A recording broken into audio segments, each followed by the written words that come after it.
Black screen, the hiss of old magnetic tape struggling through worn heads, then a voice, male, weathered, the kind that had screamed orders across firefights and whispered comfort to dying men.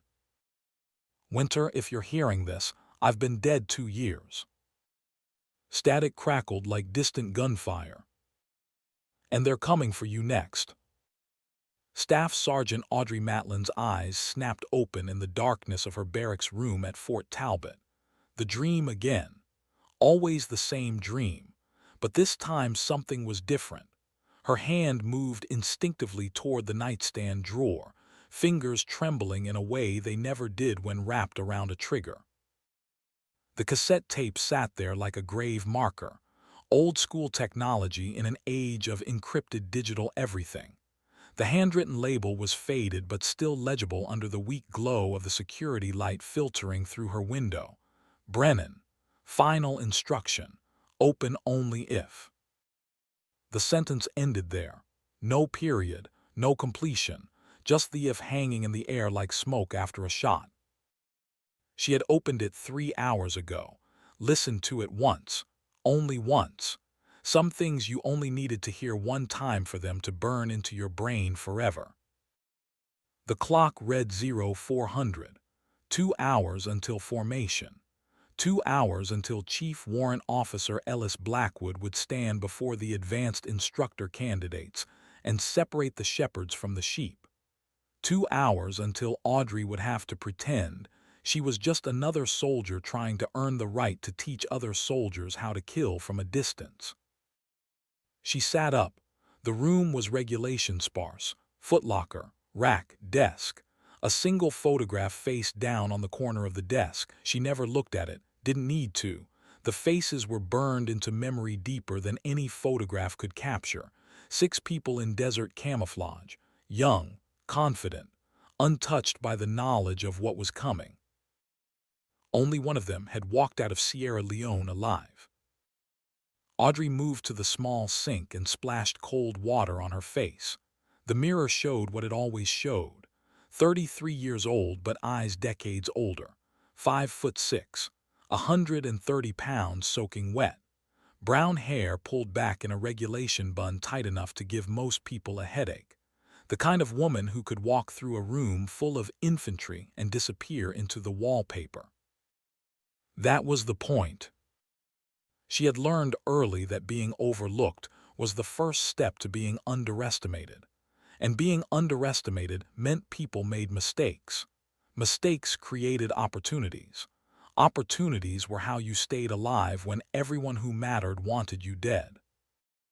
The cassette player sat on her desk. Cheap plastic thing she had bought at a pawn shop in town. She pressed rewind. The tape squealed as it spooled backward, then play. Nash Brennan's voice filled the small room again. "Audrey, if you're hearing this, you've already made your first mistake. You came back. You should have stayed in the wind, should have stayed a ghost. But I know you. I trained you. And I know that ghosts eventually get tired of haunting empty rooms." A pause, the sound of breathing, controlled. The way he had taught her to breathe before a shot, in for 4, hold for 4, out for 6, again, until the heartbeat slowed to almost nothing. "I need you to know something. Sierra Leone wasn't what they told us. The target wasn't who they said, and the people who sent us there knew exactly what would happen when we figured it out." Another pause, longer this time. "I buried something, evidence. Coordinates are on your rifle, you'll know which ones. When you find it, you'll understand why they killed the team, why they had to kill the team, and why you're the only one left who knows enough to put the pieces together." The tape hissed. Background noise suggested he was somewhere windy, outdoors, remote. "Last thing, if you trigger the failsafe, if you go to Fort Talbot like I think you will, they'll know within 48 hours. They'll send someone, maybe multiple someones. Trust Blackwood. He doesn't know the whole story, but he's clean. Trust the students you teach. They'll save your life when the time comes, and trust yourself. You were always better than me. I just taught you how to see it." A long breath. When winter ends, spring begins. Remember that. It's not just a call sign, it's a promise. The tape clicked. End of recording. Audrey sat in the silence that followed. The words settled into her bones like cold. Nash Brennan had been the best sniper she had ever known. He had pulled her out of the foster system at 17 with a recruiter's pitch and a father's eyes. He had taught her that patience was more valuable than ammunition. That stillness was a weapon sharper than any blade. That the difference between a good sniper and a dead one was knowing when not to take the shot. He had died in Sierra Leone. At least that's what the official report said. Killed in action during a classified operation. Body not recovered. 7 other operators killed in the same engagement. Only one survivor. Sorry. And now, a tape recorded 2 years after his death was telling her he had been alive long enough to bury evidence and set up a failsafe, and send her a message from beyond whatever grave he had actually crawled into. She checked her watch. 04:15, time to get ready for the performance. The instructor selection course at Fort Talbot was legendary in the sniper community. 10 candidates entered every quarter. On average, 3 graduated. The washout rate wasn't due to lack of skill. Most of the candidates were already seasoned operators with confirmed kills and combat deployments. The washout rate was due to Chief Warrant Officer Ellis Blackwood's philosophy that teaching snipers required something beyond technical excellence. It required the ability to see into a student's soul and know if they had what it took to carry the weight. Audrey had been top of her class in every technical metric. Perfect scores on ballistics calculations. Perfect scores on range estimation. Perfect scores on wind reading and environmental analysis. She could disassemble and reassemble a dozen different rifle platforms blindfolded. She could calculate trajectory corrections in her head faster than most people could input them into a ballistic computer. None of that mattered if Blackwood looked at her and decided she didn't have the eyes. Formation was held in the chill of a high desert morning. Fort Talbot sat in the mountains of New Mexico, far enough from civilization that the sound of gunfire was just another kind of wind. 11 candidates stood at attention. One had already washed out the previous week after freezing during a live fire exercise. Blackwood walked the line like a general inspecting troops before a suicide mission. He was 48 years old and looked like he had earned every year the hard way. 6'2", built like a man who had carried heavy packs over hard ground for decades, gray touching his temples, eyes the color of a winter sky, a face that had forgotten how to smile somewhere between Iraq and Afghanistan and whichever other sandbox the government had sent him to kill people in. He stopped in front of each candidate, looked them over, said nothing, moved on. When he reached Audrey, he stopped longer. Matlin. Chief. You've been here 3 weeks. Top scores across the board. Not a single technical error. Not a single missed qualification. Yes, Chief. You know what I see when I look at you.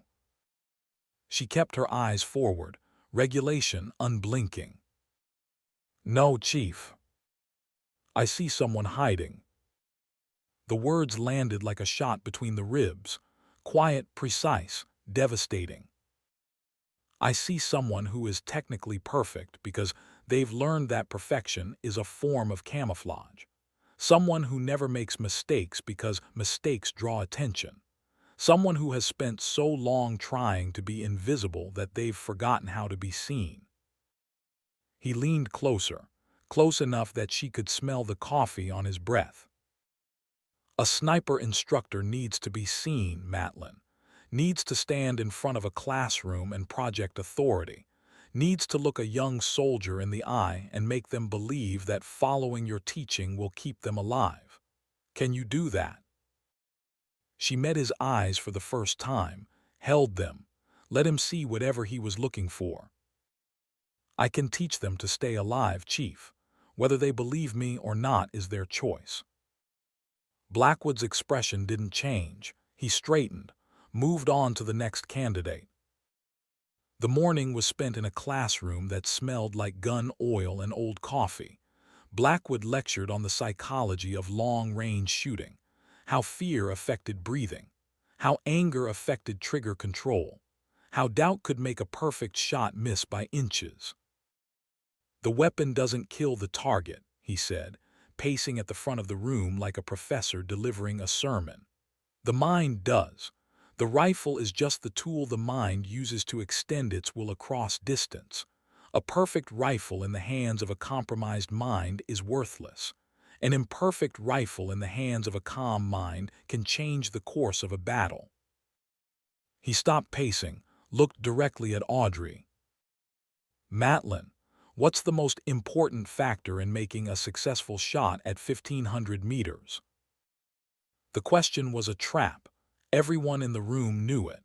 The obvious answers were wind reading or ballistic calculation or proper breathing technique. But Blackwood didn't ask obvious questions. Audrey stood, regulation, hands behind her back. "Knowing whether the shot needs to be taken at all, Chief." Silence. Blackwood's eyes narrowed slightly. "Explain." "A sniper who takes every shot they're capable of making will eventually take the shot that gets them killed. The most important factor isn't technical, it's judgment. Knowing when the value of the shot exceeds the risk of the position being compromised." More silence, then Blackwood nodded once. "Sit down, Matlin." She sat, felt the eyes of the other candidates on her, felt the weight of being noticed, being seen, the exact thing she had spent years learning to avoid. The afternoon brought them to the range. Not the standard qualification range with static targets and known distances. The evaluation range, 1,200 meters of high desert terrain with steel silhouettes scattered across ridges and valleys, wind gusting from multiple directions, heat shimmer rising off the rocks, the kind of environment where perfect shots became prayers and prayers became statistics. Blackwood had the candidates shoot in order of their class ranking. Perfect technical scores went first. Audrey was third in line. The first candidate was a Marine Corps gunnery sergeant named Torres, 15 years in service, 3 combat deployments, instructor at Scout Sniper School before coming to Fort Talbot. He dropped into position behind the rifle like he had been born there. Controlled breathing, smooth trigger press. The shot echoed across the range. Impact, center mass on a steel silhouette at 800 meters. The second candidate was an Army Staff Sergeant named Cooper, Ranger qualified, 2 Purple Hearts. He shot clean as well, another hit at 800. Then it was Audrey's turn. She moved to the firing line. The rifle was a standard M24, 7.62 millimeter. She had qualified on this platform 100 times, could shoot it in her sleep. Blackwood stood behind her with a range finder and a notepad. "Matlin, your target is the silhouette at 800 meters, same as the others. Wind is gusting 5 to 12 miles per hour from your 4 o'clock. Temperature is 72 degrees. Barometric pressure is standard. You have 1 shot." She settled into position, felt the ground beneath her, let her breathing slow. The rifle became an extension of her body. The scope brought the world into sharp focus. Then Blackwood's voice cut through the calm. "Actually, Matlin, I'm changing your target. The silhouette at 1,400 meters, same conditions, same 1 shot." She didn't react, didn't tense. The shift from 800 to 1,400 was significant. It meant accounting for more wind drift, more bullet drop, more opportunity for environmental factors to push the shot off target. It also meant Blackwood was testing whether she could adapt under pressure. Her finger stayed off the trigger. She closed her eyes, listened to the wind, not with her ears, with her skin, felt it push against her left side, gusting, inconsistent. She would need to time the shot between gusts. She opened her eyes, adjusted her point of aim, waited. The wind dropped for a heartbeat. She pressed the trigger. The recoil was gentle, familiar. The sound rolled across the desert and came back as an echo. Through the scope, she watched the bullet's trace, watched it arc across the distance, watched it drop toward the target. Impact, center mass. Blackwood said nothing. He raised his binoculars, studied the target for a long moment. Then he lowered them and made a note on his pad. Next candidate. Audrey stood, cleared the rifle, moved back to the line with the others. She had made the shot. That should have been enough. But the look on Blackwood's face suggested it wasn't. That evening after chow, after the mandatory equipment maintenance, after lights out, Blackwood appeared at her barracks door. He didn't knock, just opened it and stepped inside. Regulation violation. But chiefs didn't follow the same regulations as everyone else. Matlin, walk with me. It wasn't a request. They walked through the cooling desert night toward the arms room. Blackwood said nothing until they were inside, surrounded by racks of rifles and the smell of hops number 9. You made the shot this afternoon, he said. 1,400 meters in gusting wind. First round hit. That's advanced level marksmanship. Thank you, Chief. I'm not finished. You made the shot, but you didn't want to make it. She kept her face neutral, said nothing. I've been doing this for 26 years, Matlin. I can tell when someone is shooting because they love the craft and when someone is shooting because they're trying to prove something. You weren't trying to prove anything. You were trying to disappear, to do exactly what was asked and nothing more, to be technically perfect and emotionally absent. He moved closer, close enough that she could see the old scars on his hands, the kind that came from shrapnel and rope burns and 1,000 small violences. I need to know something, and I need the truth.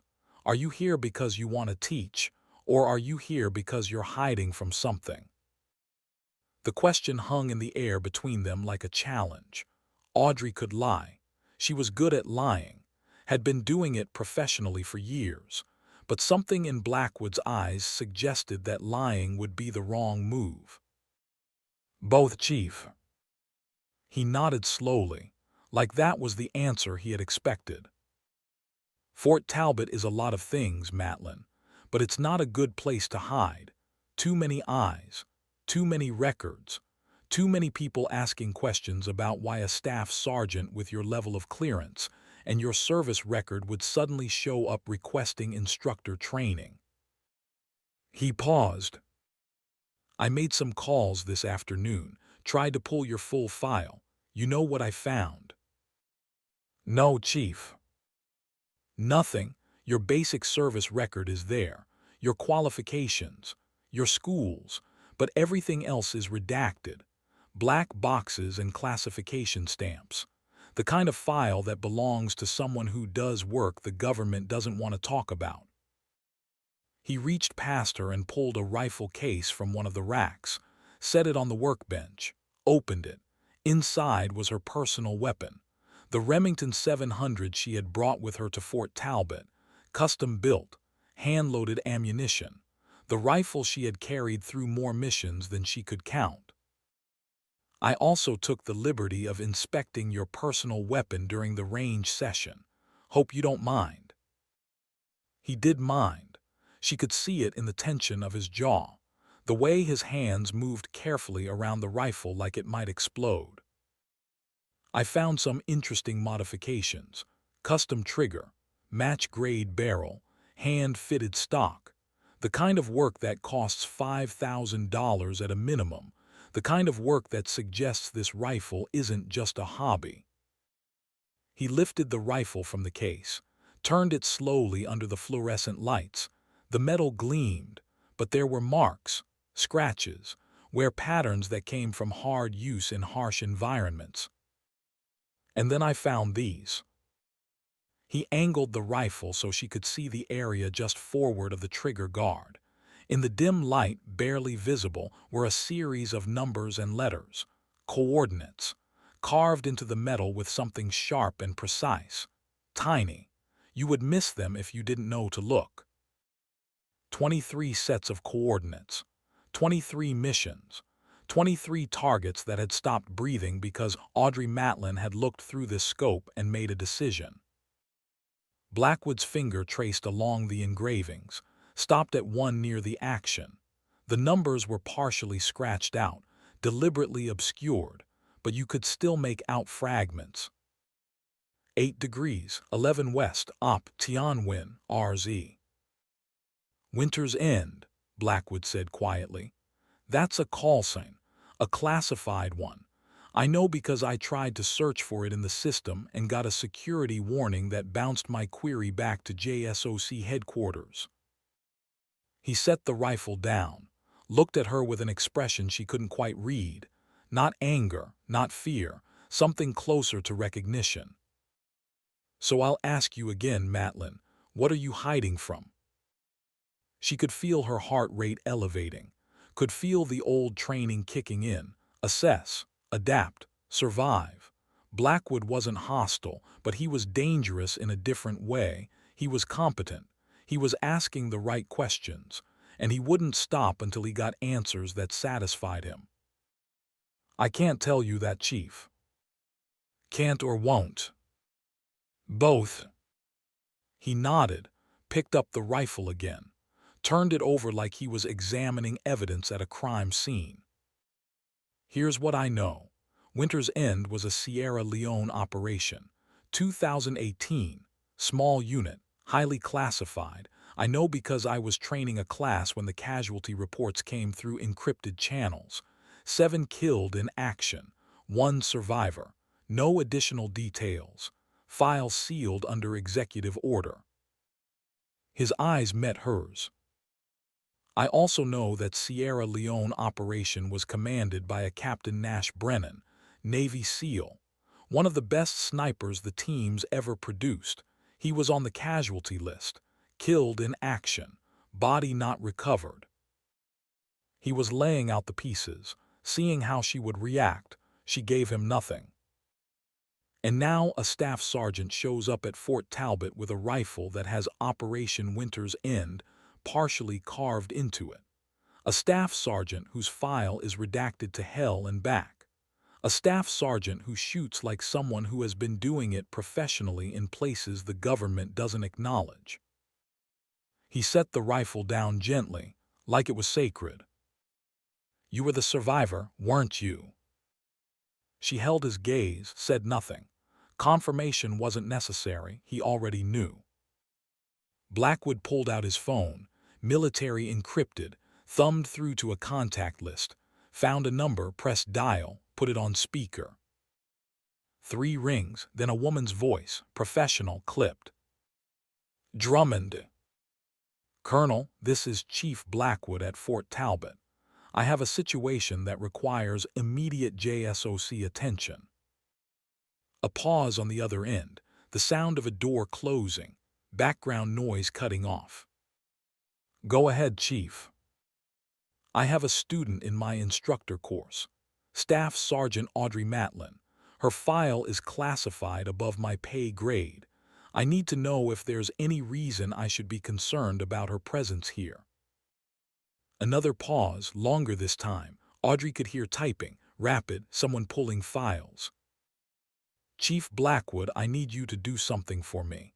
I need you to keep Sergeant Matlin exactly where she is. Do not let her leave Fort Talbot. Do not let her out of your sight. Do not discuss this conversation with anyone. I will be there within 6 hours. Colonel, with respect, what's going on? Operation Winter's End is not a topic for phone discussion. Keep her safe. Keep her contained. I'm on my way. The line went dead. Blackwood pocketed his phone, looked at Audrey with an expression that had shifted from curiosity to something more protective. Contained suggests you're either in danger or you are the danger. Which is it? I don't know, Chief, honestly. He nodded slowly. All right, here's what's going to happen. You're going to go back to your barracks. You're going to stay there until Colonel Drummond arrives. I'm going to post a guard outside your door, not to keep you in, to keep anyone else out. Understood? Yes, Chief. And Matlin, whatever you're running from, it ends here, one way or another. She returned to her barracks under escort, not under arrest, but not free either. The guard posted outside was a young corporal who looked uncomfortable with the assignment. Audrey gave him a nod and closed the door. Inside, she moved immediately to her footlocker, pulled out the cassette player, rewound the tape to a specific section, played it. Brennan's voice. Trust Blackwood. He doesn't know the whole story, but he's clean. She stopped the tape, sat on her rack, let the pieces fall into place. Blackwood had done exactly what Brennan had predicted. He had found the rifle, found the call sign, made the calls, triggered the response, and now Colonel Paige Drummond was on her way. JSOC, the people who ran the black operations, the people who had sent Winter's End into Sierra Leone, the people who might know why everyone except Audrey had died there. She had 6 hours before Drummond arrived. 6 hours to decide if she was going to play along or run. 6 hours to figure out if coming to Fort Talbot had been the smartest move of her life or the last mistake she would ever make. She spent the time cleaning her rifle, methodically, therapeutically, each piece disassembled and inspected and cleaned and reassembled. The ritual was soothing, familiar, a reminder that some things could be controlled even when everything else was chaos. At 0200 hours, headlights swept across her window. A black SUV, government plates, the kind of vehicle that didn't exist on any official manifest. Audrey stood, straightened her uniform, waited. The knock came 3 minutes later, sharp, professional. Enter. The door opened. Colonel Paige Drummond stepped inside, 50 years old, average height, gray hair cut short, eyes that had seen too much and processed all of it into cold calculation. She wore civilian clothes, jeans, a leather jacket, the kind of outfit that said she had left wherever she had been in a hurry. Behind her, Chief Blackwood stood in the doorway, silent, watching. Drummond closed the door in his face, locked it. Staff Sergeant Matlin, sit down. Audrey sat. Drummond remained standing, paced the small room like a prosecutor gathering thoughts before a closing argument. Operation Winter's End, Sierra Leone, 2018. You were there. Yes, ma'am. 6 snipers went in. Captain Brennan, Lieutenant Morrison, Gunnery Sergeant Chen, Staff Sergeants Valdez and Kim, Corporal Hayes, and you, fresh out of advanced training, 25 years old, greenest operator on the team. Yes, ma'am. The mission was supposed to be a simple overwatch. Protect a CIA asset during a meeting with a local warlord. In and out. Low risk. Drummond stopped pacing, looked directly at Audrey. Except the CIA asset was actually an arms dealer, and the warlord was actually one of our informants, and someone in the chain of command knew that when we were briefed, the real target wasn't protection. It was elimination. Both sides of that meeting were supposed to die, and the sniper team was supposed to be the scapegoat for an international incident. She let that sink in. Captain Brennan figured it out. 12 hours into the operation, he found the discrepancies in the intelligence briefing, realized we had been fed false information. He tried to abort, tried to pull the team out. That's when the second element hit you. Not enemy combatants, American contractors, paid to make sure no one from Winter's End made it home to ask questions. Drummond's voice was flat, clinical, like she was reading from an after-action report instead of describing a massacre. 7 dead, 1 survivor. You. The official report says you survived because you were in a concealed position when the attack happened, that you stayed hidden for 40 hours while the contractors searched for you, that you exfiltrated on foot 70 miles to the extraction point. She leaned against the desk. That's the official story. Here's what I think really happened. I think Brennan knew they were coming. I think he ordered you to hide, gave you coordinates to a fallback position, told you to stay there no matter what you heard, and then he and the rest of the team drew the contractors away from your position, sacrificed themselves so you could survive.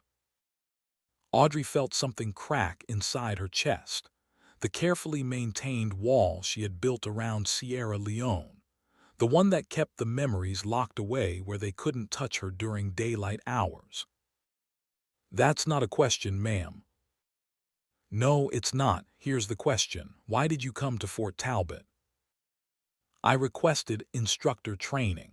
It's a normal career progression for a sniper with my experience level. Bullshit. Drummond said it without heat, just fact. You've been off the grid for 4 years, working private contracts through shell companies, living under 3 different aliases, staying away from anything government-related, and then suddenly you show up here, using your real name, your real service record, walking straight into the most visible sniper training facility in the country. She pushed off the desk, moved closer. Someone sent you, or something triggered you. Which is it? Audrey made a decision, the kind that couldn't be unmade. I received a message from Captain Brennan. Drummond's expression didn't change, but something shifted in her eyes, a flicker of recognition, or maybe alarm. Brennan's been dead for 6 years. The message was recorded before he died, set up on a dead man's switch, delivered to me 2 weeks ago. What did it say? That Sierra Leone wasn't what we were told, that there's evidence buried, that the people who sent us there are still active, still in positions of power, and that I'm the only one left who can expose them. Drummond was silent for a long moment, processing, calculating. Did he say where the evidence is buried? Coordinates are on my rifle. I haven't checked them yet. Show me. Audrey retrieved the rifle from where Blackwood had left it, handed it to Drummond, pointed to the partially scratched coordinates. Drummond pulled out her phone, opened a mapping application, input the numbers. Her face went pale. Jesus Christ. What? These coordinates, they're not in Sierra Leone. They're in Nevada, 37 degrees north, 115 west. She looked up from the phone. That's Fort Drummond, abandoned training facility, shut down in 2019, officially decommissioned. Nothing there but empty buildings and desert. She handed the rifle back.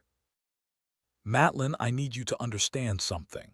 I've been investigating Winter's End for 3 years, unofficially, using back channels and favors and information that could get me court-martialed if the wrong people found out. I know there was a conspiracy.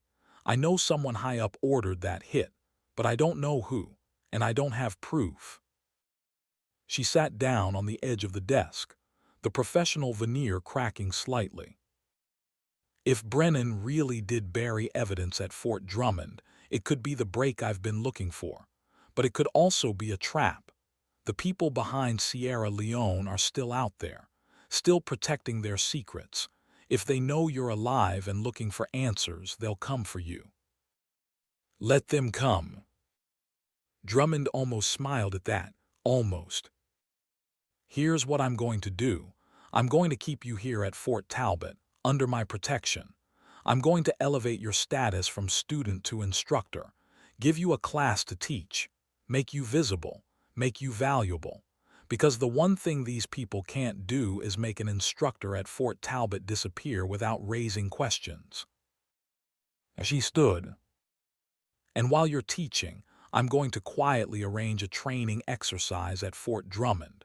You and a small team of students. Survival training. Legitimate military purpose. It'll give you cover to search for Brennan's evidence without anyone knowing that's what you're really doing. You're taking a big risk, ma'am. We both are, but if we don't take it, Sierra Leone stays buried. 7 good operators stay unavenged, and whoever ordered that massacre gets to keep doing it.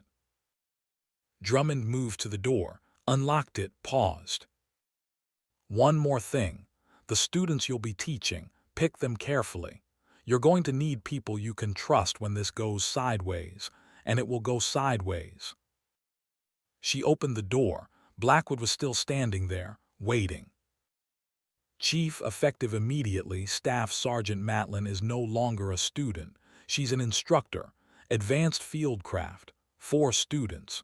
You'll select them from the current class. People with potential. People who can handle classified work. Blackwood's face was unreadable. Yes, ma'am. When does she start? Tomorrow morning. Brief her on the curriculum. Give her access to whatever resources she needs. Drummond looked back at Audrey one last time. Welcome to Fort Talbot, Instructor Matlin. Try not to get anyone killed. She left. The SUV pulled away. The night settled back into silence. Blackwood stood in the doorway, looking at Audrey with an expression that mixed respect and concern. So, winter's end, you were really there? Yes, Chief. And now you're going to teach a class while hunting for evidence that could bring down whoever ordered the hit. That's the plan. He shook his head slowly. You know what Brennan used to say, back when I was going through the Q course and he was one of the instructors. What? He said the best snipers aren't the ones who make the impossible shot. They're the ones who create the conditions where the impossible shot becomes inevitable. Blackwood stepped back into the hallway. Get some sleep, Matlin. Tomorrow you start teaching, and something tells me this class is going to be a lot more complicated than ballistics and wind calls. He closed the door, left her alone with her thoughts and her rifle and the ghost of Nash Brennan whispering from a cassette tape. When winter ends, spring begins. She laid back on her rack, stared at the ceiling, thought about Sierra Leone, about Brennan, about the coordinates carved into metal, about Fort Drummond waiting in the desert like a grave that hadn't been filled yet. Sleep came eventually, but the dreams that followed were not peaceful. The next morning brought revelation in an unexpected form. Blackwood assembled the instructor candidates at 0600. 10 remained. Audrey stood with them but separate, already elevated, already changed. Listen up. Staff Sergeant Matlin has been selected for immediate instructor duty. She will be teaching advanced fieldcraft to a team of 4 students selected from outside this course. This is an accelerated program with classified applications. Her authority in this matter is absolute. He gestured to 4 soldiers standing off to the side. Audrey recognized none of them. Corporal Jonah Reeves, 27 years old, 3 deployments, scout platoon, qualified marksman with a chip on his shoulder about proving he's the best in any room. Reeves was tall, built like someone who spent more time in the gym than necessary, confident to the point of arrogance. He met Audrey's eyes with a look that said he wasn't impressed by her rank or her gender or her assignment. Private First Class Sloan Mercer, 23, 2 deployments, Chemical Corps but cross-trained as a designated marksman, quiet, competent, dealing with some personal trauma from her last deployment. Mercer was smaller, slender, dark hair pulled back tight, eyes that looked too old for her face. She didn't meet Audrey's gaze, just stared straight ahead like she was trying to become invisible. Something about her triggered recognition in Audrey's mind. Not the face, the posture, the way she held herself like she was carrying weight no one else could see. Specialist Marcus Webb and Corporal Isaiah Grant round out your team, both solid, both experienced, both selected because they can keep their mouths shut when required. Blackwood handed Audrey a folder. Your curriculum is flexible. Teach them what they need to know. I'll handle the administrative side. You have full access to ranges, equipment, and training areas. Questions? No, Chief. Then get to work. The 4 students followed Audrey to a small classroom building on the edge of the facility. Inside was basic. Whiteboard, chairs, a podium she wouldn't use. She stood at the front, let them settle, studied each face. Reeves sat with his arms crossed, already judging, already deciding she wasn't worthy. Webb and Grant sat neutral, waiting to see what kind of instructor they had drawn. Mercer sat in the back, hands folded, eyes down, present in body but absent in spirit. Audrey picked up a marker, wrote 3 words on the whiteboard. Survive, adapt, disappear. Most sniper training focuses on the shot, how to make it, when to make it, what to do after you make it. This course is different. This course is about what to do when the shot doesn't matter, when the mission changes, when the people who sent you decide you know too much and need to be eliminated. That got their attention. Even Mercer looked up. Over the next 8 weeks, I'm going to teach you skills that aren't in any manual. How to move through hostile territory without leaving a trace. How to survive for days with no equipment. How to read people and terrain and situations in ways that keep you breathing when everything else is trying to kill you. She set the marker down. But first, I need to know if you can follow instructions even when they don't make sense, even when they seem wrong, even when every instinct you have says to do something else. She walked to the window, looked out at the desert beyond. Tomorrow morning, 0500, we're going into the field. 72-hour exercise. No phones, no GPS, minimal gear. I'm going to put you in situations where the correct tactical decision might get you killed and the incorrect decision might save your life. If you can't handle that level of ambiguity, tell me now and I'll have you reassigned. Silence. Then Reeves spoke up, voice dripping with skepticism. With respect, Sergeant, most of us have been doing field work since before you probably joined the Army. What makes you think you can teach us anything we don't already know? It was a challenge, a test. Audrey had been expecting it. She turned from the window, looked directly at Reeves. Because, Corporal, every person you've learned from survived their missions by being better than their enemy. I survived mine by being better than my friends. The room went cold. Tomorrow morning, 0500, bring water and whatever knife you trust most. Everything else I'll provide. She walked out, left them sitting there with that statement hanging in the air like gun smoke. That evening, Audrey went through the files Blackwood had given her on each student. Standard service records, deployment histories, psych evaluations, the usual information. But when she got to Sloan Mercer's file, she found something that made her stop. Next of kin, emergency contact, sister deceased, Corporal Lily Mercer killed in action, Syria, 2020.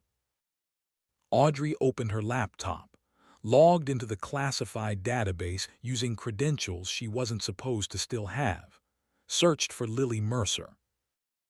The file was thin, heavily redacted, but there were details. Lily Mercer had been attached to a JSOC unit, conducting reconnaissance in northern Syria. She had been killed during what the report called a training accident.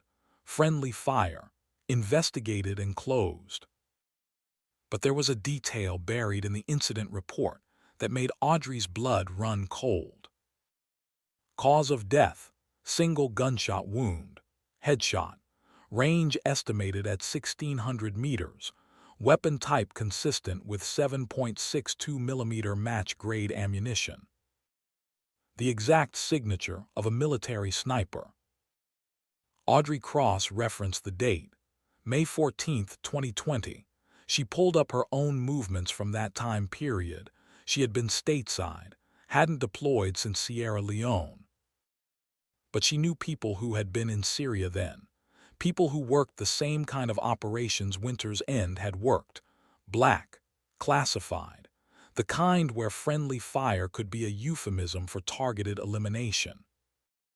She looked at the name of the investigating officer on Lily Mercer's case. Colonel Paige Drummond. The same woman who had shown up at Fort Talbot tonight.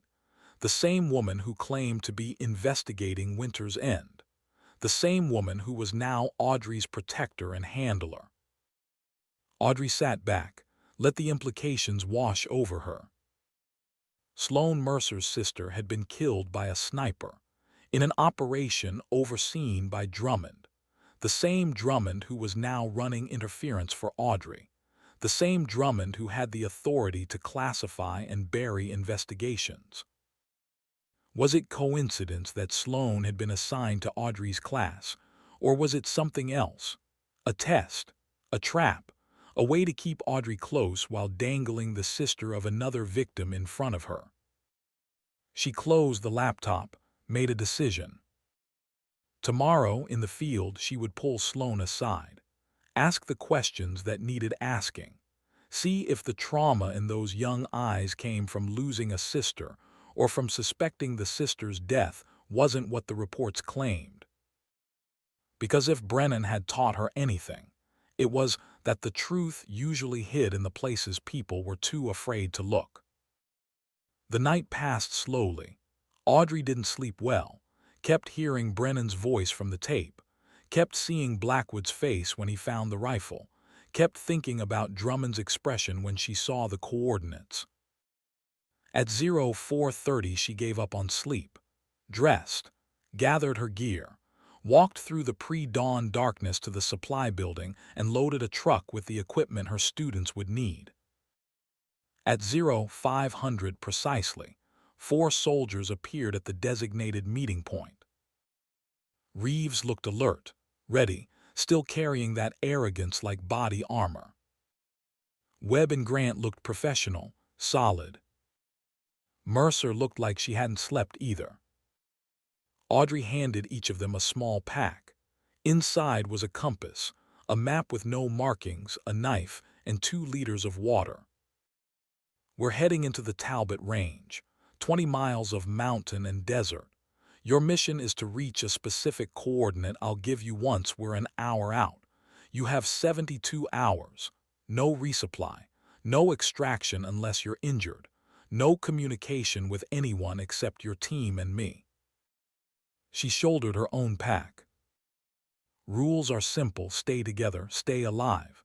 If you get compromised, don't fight, disappear, questions. Grant raised his hand. Compromised by who, Sergeant?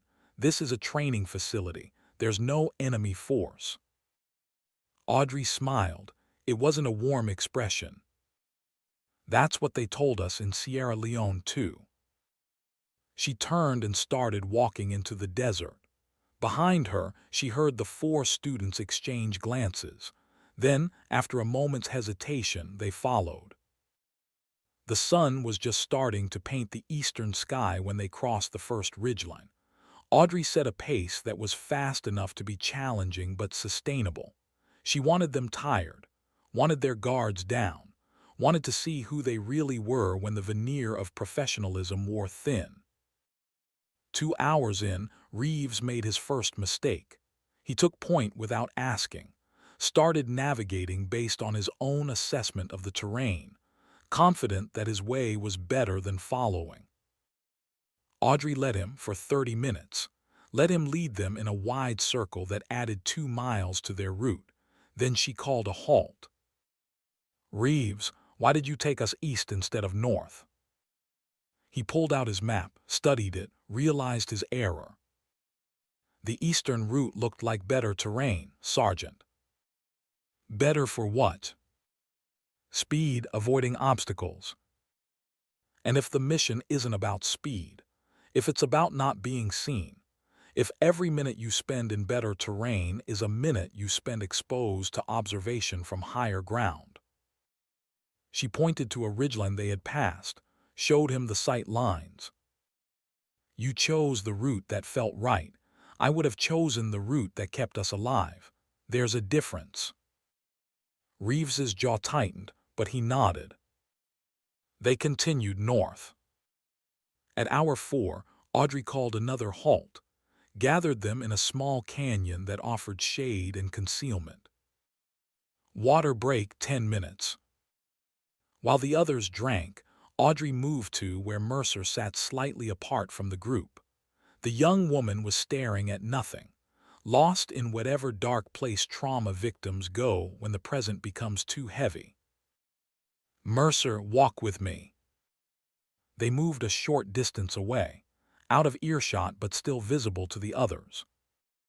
"You're not here because you want to be," Audrey said. It wasn't a question. Mercer looked at her, eyes red-rimmed, exhausted. "No, Sergeant." "Why did you accept the assignment?" "Chief Blackwood said it would be good for my career. Advanced training, small class, personal instruction from someone with your clearance level." "And what do you think?"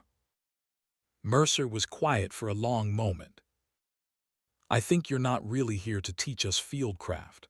I think something else is happening, and we're part of it whether we know it or not." Smart, observant, exactly the kind of student Brennan would have valued. "Your sister, Lily, she died in Syria 2 years ago."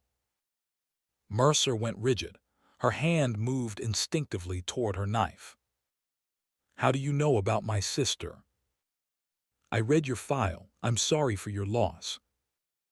"The file says training accident, friendly fire, but that's not what happened." Audrey waited. "Lily called me 2 days before she died. Used a civilian phone. Broke protocol. She was scared. Said her unit had discovered something. Something about weapons sales, illegal transfers.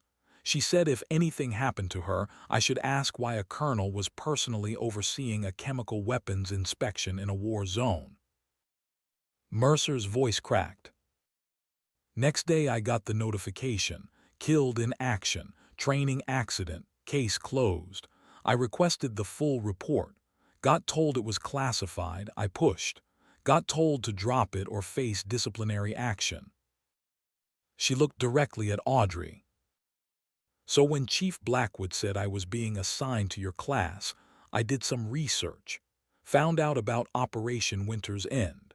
Found out you were the only survivor. Found out your entire team died under circumstances the Army won't discuss." Tears now running down her face. "I'm here because I think you know what I know. That sometimes friendly fire isn't friendly. That sometimes the people who are supposed to protect us are the ones who kill us. And maybe, just maybe, you can help me figure out who killed my sister." Audrey felt something shift inside her chest. Recognition, kinship, the understanding that came from shared loss. "The colonel who oversaw your sister's case, was it Drummond?" "Yes. Of course it was." "Mercer, I can't promise anything, but I can promise this. If your sister died because she knew something she shouldn't have known, and if that's connected to what happened to my team, then we're going to find out. Together." She put a hand on the young woman's shoulder. "But right now we have a mission, 72 hours, and at the end of it there's going to be answers, or at least the beginning of answers. Can you hold it together until then?" Mercer wiped her eyes, straightened. Yes, Sergeant. Good, let's get back to the others. They rejoined the group, continued north. The sun climbed higher, the temperature rose, the desert became a furnace that baked the moisture out of everything living. At hour 8, Audrey finally gave them the coordinates for their destination. 37 degrees, 14 minutes north, 115 degrees, 48 minutes west. Webb plotted it on his map, looked up with confusion. Sergeant, this is Fort Drummond. That facility has been closed for years. I know. Why are we going there? Because that's where we're going to learn the most important lesson of this course. Which is? Audrey looked at each of them in turn. Reeves, Webb, Grant, Mercer. How to survive when the people hunting you are the same people who trained you. The silence that followed was profound. Then Grant spoke up, voice careful. Sergeant, are we in danger? Not yet, but we will be. And when that happens, I need to know if you'll follow my instructions even when they seem insane, even when they contradict everything you've been taught, even when it means doing things that would normally get you court-martialed. She let that sink in. So I'm asking now, before we take another step, are you with me? Or do you want to turn around and forget this conversation ever happened? Reeves spoke first, surprisingly. I'm in. Webb and Grant exchanged looks, nodded. We're in. Mercer didn't hesitate. I'm in. Audrey felt something that might have been hope, or might have been the beginning of the same thing that had gotten her team killed in Sierra Leone. Drust. All right then, Fort Drummond is 18 miles from here. We'll arrive after dark. Get some rest while you can. Tonight, things get complicated. They moved through the afternoon heat, conserving water, staying in whatever shade the desert offered. Audrey navigated from memory and instinct, using terrain features that most people would miss. As the sun began to set, painting the sky in shades of blood and fire, they crested a final ridge. Below them, barely visible in the fading light, was Fort Drummond. Buildings slowly being reclaimed by sand, razor wire long since cut and scattered, the bones of a facility that had once trained warriors and now trained nothing but lizards and wind. We'll set up a patrol base here, Audrey said. Reeves, you're on first watch, 2-hour rotations. Webb, Grant, get some sleep. Mercer, you're with me. She led Mercer a short distance away, pulled out a small encrypted phone she wasn't supposed to have. One message waited, from Drummond. Exercise approved. Fort Drummond is yours for 72 hours. No one knows you're coming except me and Blackwood. If you find what you're looking for, don't transmit details. Bring physical evidence only. And Matlin, be careful. The walls have ears even in abandoned places. Audrey deleted the message, looked at Mercer. Tomorrow, we go into those buildings. We're going to search every room, every closet, every hidden space. We're looking for something Captain Brennan buried 6 years ago, something that proves what happened in Sierra Leone, and maybe, if we're lucky, something that proves what happened to your sister. What if we find it? Then we take it to the only person we can trust.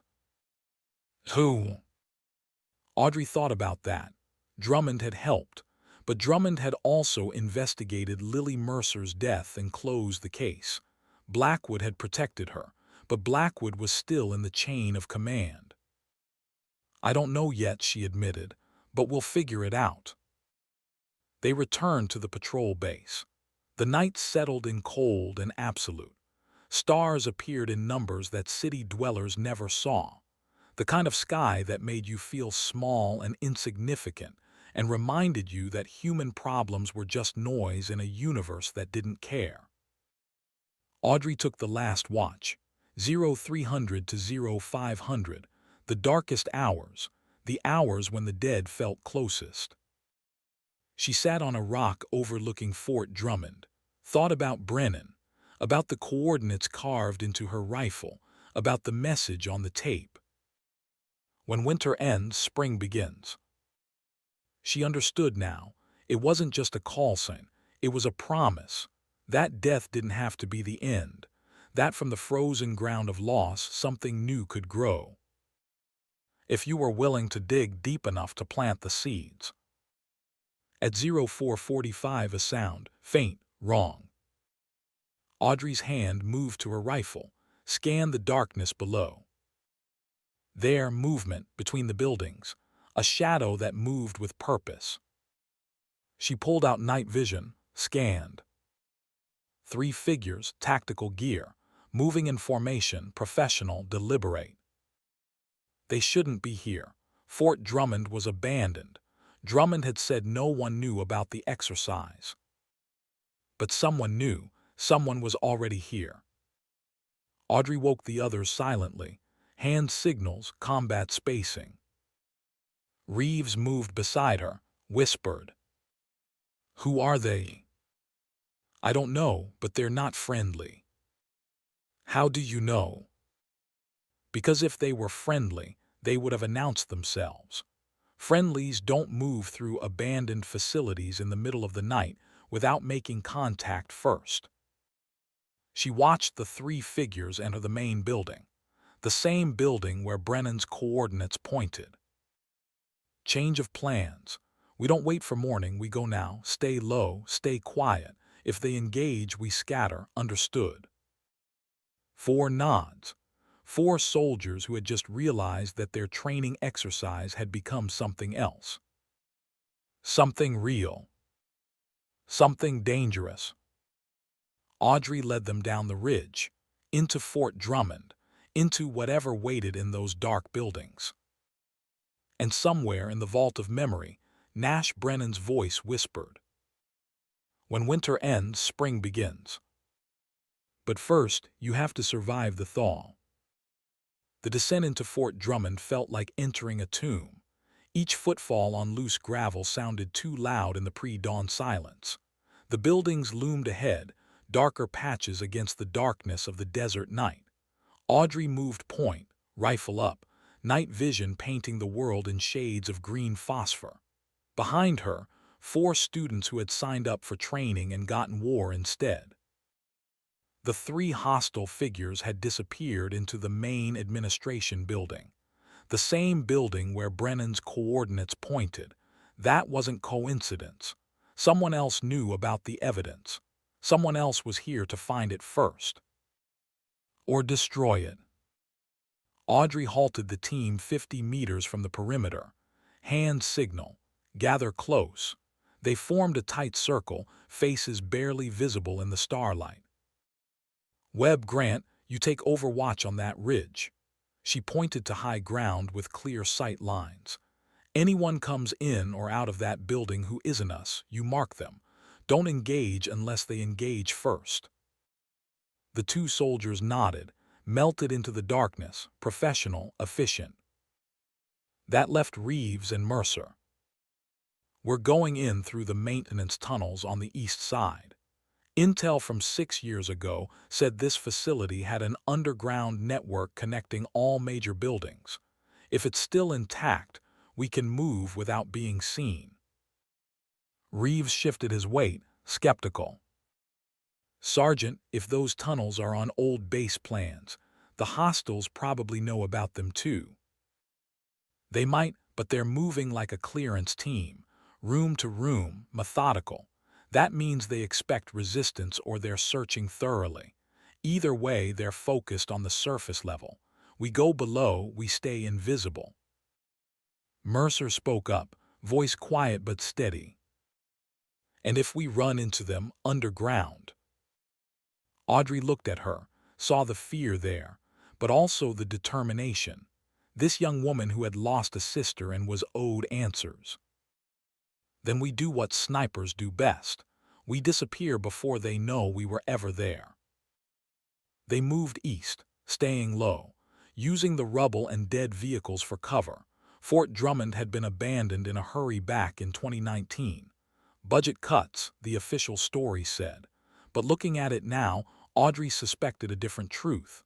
This place had been shut down to bury something, to make sure whatever secrets it held stayed locked away from auditors and investigators. The maintenance entrance was hidden behind a collapsed storage shed. Audrey pulled away twisted metal and rotted wood until a steel door emerged. Rusted, but the lock had been broken recently. Fresh scratches on the metal. Someone had been here within the last few days. She tested the door. It swung open on squealing hinges that made everyone wince. Inside was darkness absolute. Audrey switched to infrared. The tunnel stretched ahead, concrete walls sweating moisture despite the desert climate above. The air smelled like rust and something organic that had died down here and been left to decay.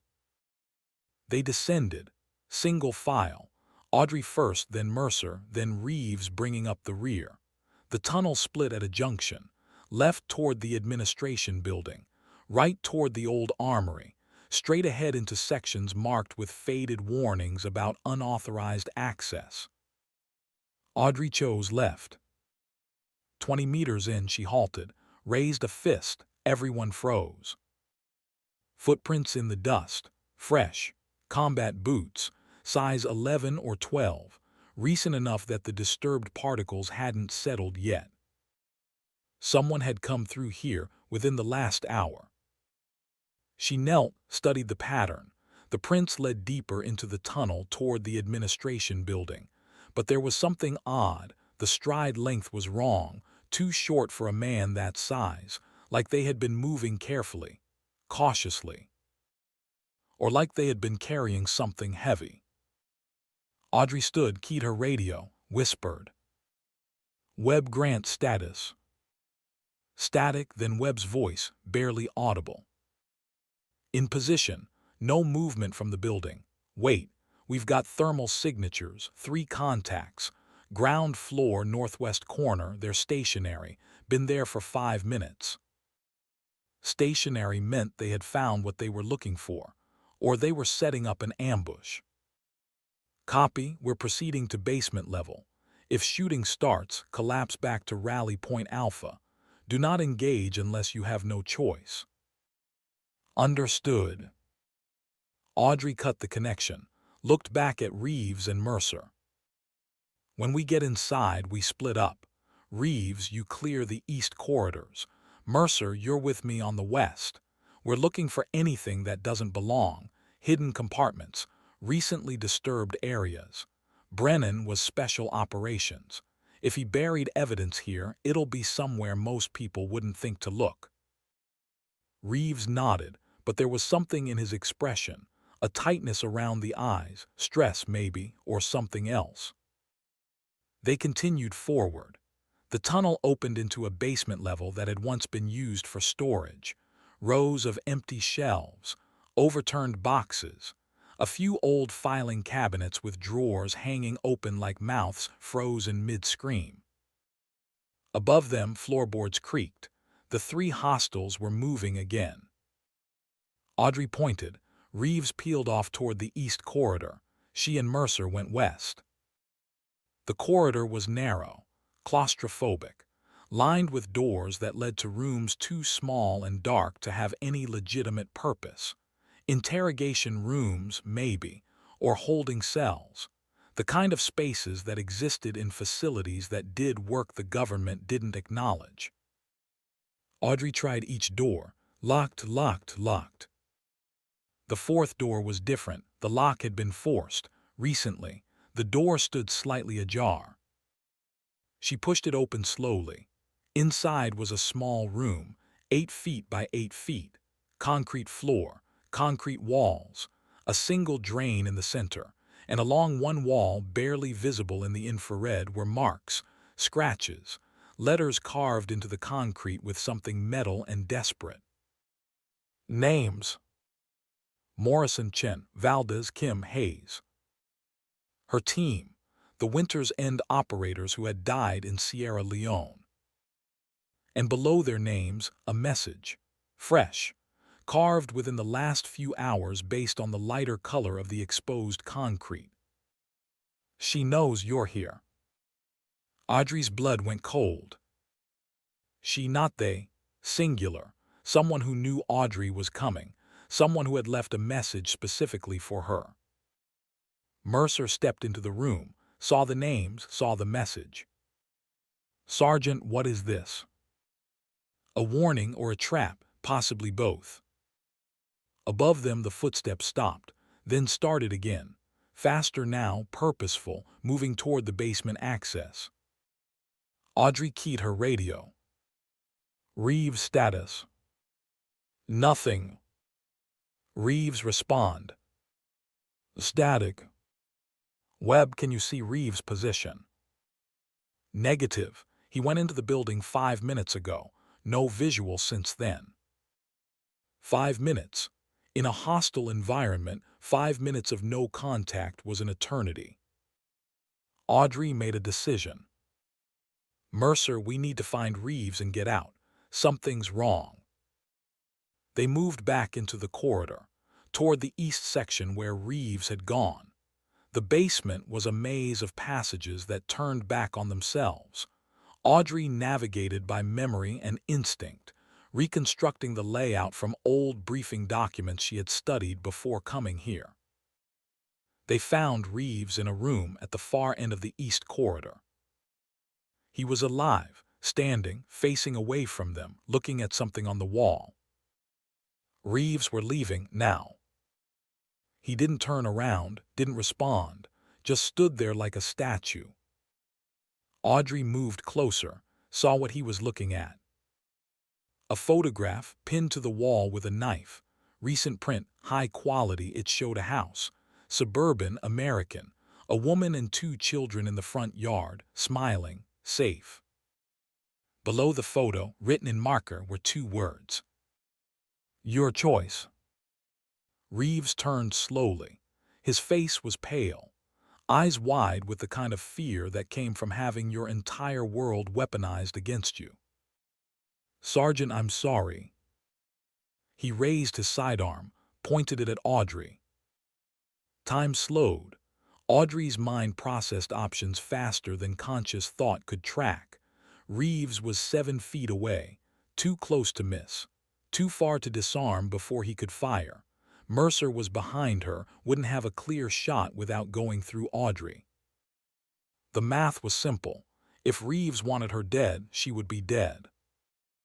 But his hand was shaking. His finger was on the trigger guard, not the trigger, and his eyes were begging her to understand. They have my family, he said, voice cracking. My wife, my daughters. They sent me that photo 3 days ago. Said if I didn't complete the mission, they'd kill them. What mission?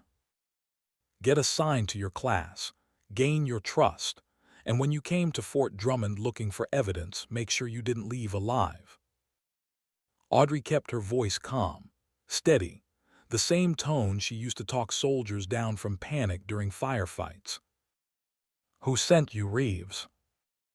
I don't know. The message came through an encrypted app.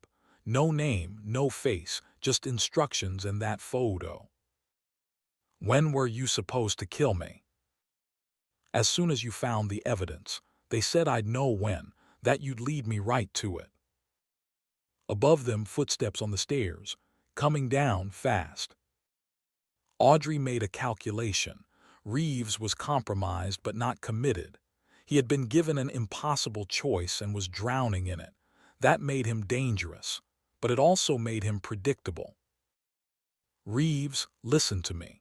Your family is already dead or they were never in danger to begin with. That's how these operations work. They show you a photo and tell you it's real and count on you being too terrified to verify. Have you actually spoken to your wife since you got that message? His expression told her the answer.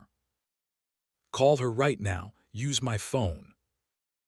She pulled out the encrypted device Drummond had given her, tossed it to him.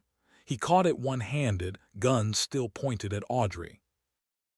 "If I'm wrong, you shoot me and complete your mission. If I'm right, you help us get out of here and we figure out who's really behind this." Reeves stared at the phone, at Audrey, at the photo on the wall. Then he lowered his weapon.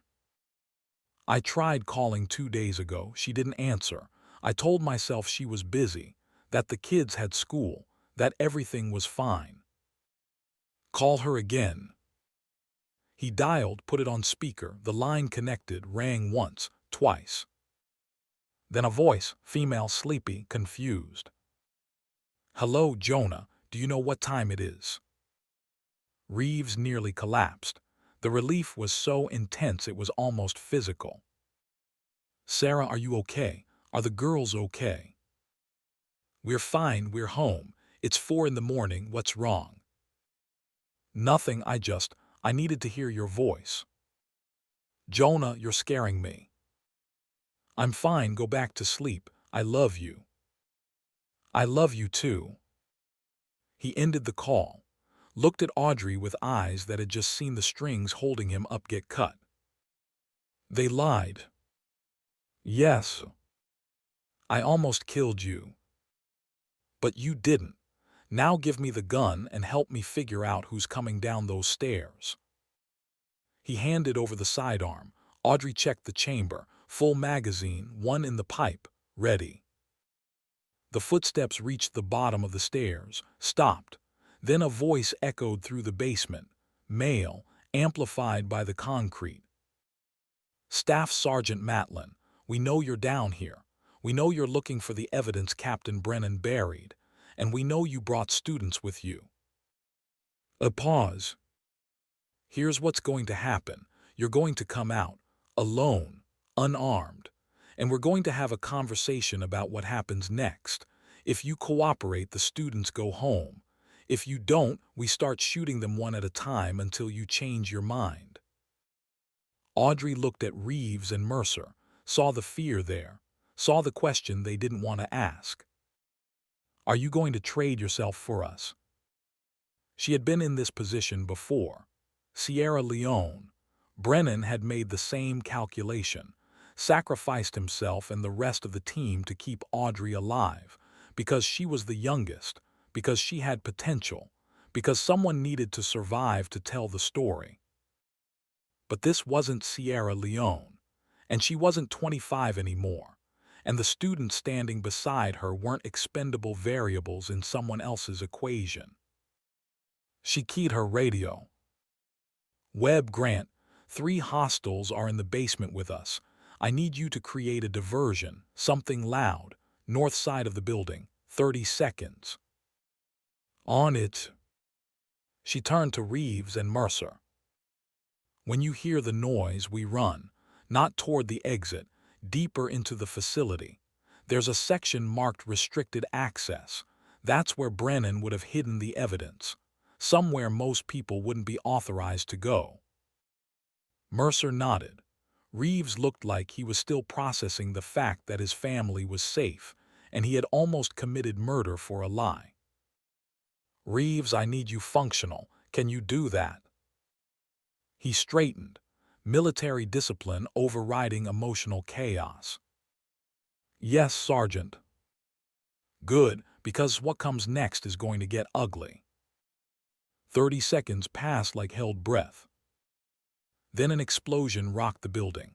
Not large, flash bang probably, but in the enclosed space of Fort Drummond it sounded like the world ending. The 3 hostiles moved toward the sound, tactical discipline overriding curiosity. They would investigate, confirm it was a diversion, then return. That gave Audrey maybe 90 seconds. She ran. Reeves and Mercer followed. They went deeper into the basement, past rooms filled with rotted equipment, past corridors that branched into darkness, past warning signs about radiation and biohazards and classified materials. At the end of the deepest corridor was a door, heavier than the others, steel reinforced. The lock was electronic, dead now after years without power. but someone had forced it open. The door stood ajar, fresh prime marks on the frame. Audrey pushed through. Inside was a room that looked like it had been designed for storage of sensitive materials. Climate-controlled once upon a time. Shelving units lined the walls. Most were empty, but one shelf, low to the ground in the back corner, had been disturbed recently. Dust patterns showed where something had been moved. She knelt, ran her hand along the underside of the shelf, found a seam pressed. A panel clicked open. Inside was a waterproof case, military grade, sealed with a combination lock that had been left in the open position. Someone had already been here, already opened it. But when Audrey lifted the case out, she felt weight, contents still inside. She opened it. Inside was a USB drive, wrapped in plastic, and beneath it a letter, handwritten, Brennan's writing. She recognized it from 1,000 after-action reports. The letter was addressed to her. Audrey, if you're reading this, you've survived longer than I expected. Good. That means you've learned the most important lesson I tried to teach you. Survival isn't about being the strongest or the fastest or the best shot. It's about being the most patient, the most willing to wait, the most capable of enduring discomfort until the moment is exactly right. The USB contains everything. Helmet cam footage from Sierra Leone, communications logs, financial transfers, names, the whole conspiracy laid bare. But here's what you need to understand. The conspiracy doesn't end with one person. It's a network, people in JSOC, people in the CIA, people in positions so high that taking them down will require more than evidence. It will require allies and trust, and a willingness to burn your own career to ash to make sure the truth gets out. I've been dead for 6 years now. At least that's what the records say. The truth is more complicated. I'll find you when the time is right. Until then, trust your instincts. Trust the students you chose to bring here. They're in this now whether they wanted to be or not. And trust that winter's end was just the beginning. The real war starts when you plug in that drive. Nash. P.S. The coordinates on your rifle weren't random. Each one represents a piece of the puzzle. You just have to know how to read them. Audrey pocketed the USB drive, folded the letter, looked at Reeves and Mercer. We have what we came for, now we leave. But Mercer was staring at something else in the case. A second item Audrey had missed in her focus on the letter. A photograph. Mercer picked it up with shaking hands. It showed a young woman in military uniform, staff sergeant rank, standing in front of a Humvee in a desert environment, smiling, confident. "That's my sister," Mercer whispered. "That's Lily." She turned the photo over. On the back, written in pen, was a note. Lily Mercer, killed for discovering Operation Northward, ordered by PD, executed by T.F. Greystone. PD, Mercer said. Paige Drummond, she killed my sister. The pieces fell into place with sickening clarity. Drummond hadn't just investigated Lily Mercer's death. She had ordered it, and she had sent Audrey to Fort Drummond knowing exactly what evidence would be found here. The question was why. Audrey's radio crackled. "Sergeant, we've got a problem." Webb's voice, urgent. "More vehicles inbound, military, 4 Humvees, full tactical loadout, ETA 2 minutes. "How many personnel?" "At least 20, and they're not OP4. These are real operators. I can see the markings. JSOC insignia. Drummond's people, coming to clean up. Or to finish what the 3 hostiles had started." Audrey made a decision that went against every tactical instinct she had. "Webb, Grant, fall back to Rally Point Alpha. Do not engage. We'll meet you there." "What about you?" "We're going out the hard way. Move." She turned to Reeves and Mercer. There's a tunnel system under this facility. Connects to the old munitions bunker half a mile east. If we can reach it before the building is locked down, we can exfil without contact. And if we can't? Audrey pulled her sidearm, checked the magazine. 20 rounds, not enough for what was coming, but better than nothing. Then we find out if 3 years of not pulling a trigger has made me slow. They ran back through the restricted section, into the main basement corridor. The 3 hostiles had regrouped, were moving toward them. Audrey could hear their boot falls, coordinated, professional. She pulled Reeves and Mercer into a side room, darkened, barely large enough for the 3 of them. The hostiles passed within 10 feet, never looked their direction, continued toward the restricted section. When the sound faded, Audrey led them out, toward the tunnel access she had seen on the old base schematics. It should be near the northwest corner, behind what used to be a supply closet. They found it. The door was locked, but the frame was rotted. Reeves put his shoulder into it. Wood splintered. The door gave way. Inside was another tunnel, this one older, constructed during the Cold War when Fort Drummond had been a forward operating base for contingencies that never materialized. The walls were brick, crumbling in places. The floor was uneven and treacherous. But it led east, away from the building, away from the incoming JSOC team. They ran through the darkness. Audrey counted steps, estimated distance. The tunnel should emerge near the old munitions bunker, a quarter mile, maybe less. Behind them, voices shouting. The 3 hostiles had found the forced door, were pursuing. Audrey pushed harder, felt her lungs burning, felt Mercer and Reeves keeping pace. Young, strong, motivated by fear and anger and the knowledge that stopping meant dying. The tunnel ended at a ladder, rusted iron rungs leading up to a hatch. Audrey climbed, pushed against the hatch. It resisted, sealed or locked from the outside. Below, lights, flashlights bouncing off brick walls. The hostiles were closing. Audrey braced her back against the tunnel ceiling, pushed with her legs against the hatch. Metal groaned, rust flaked away. The seal broke. Desert air flooded in, cold, clean, beautiful. She climbed out, helped Mercer up, then Reeves. They were in a depression in the ground. The old munitions bunker was 100 meters ahead, half buried, camouflaged by decades of sand drift.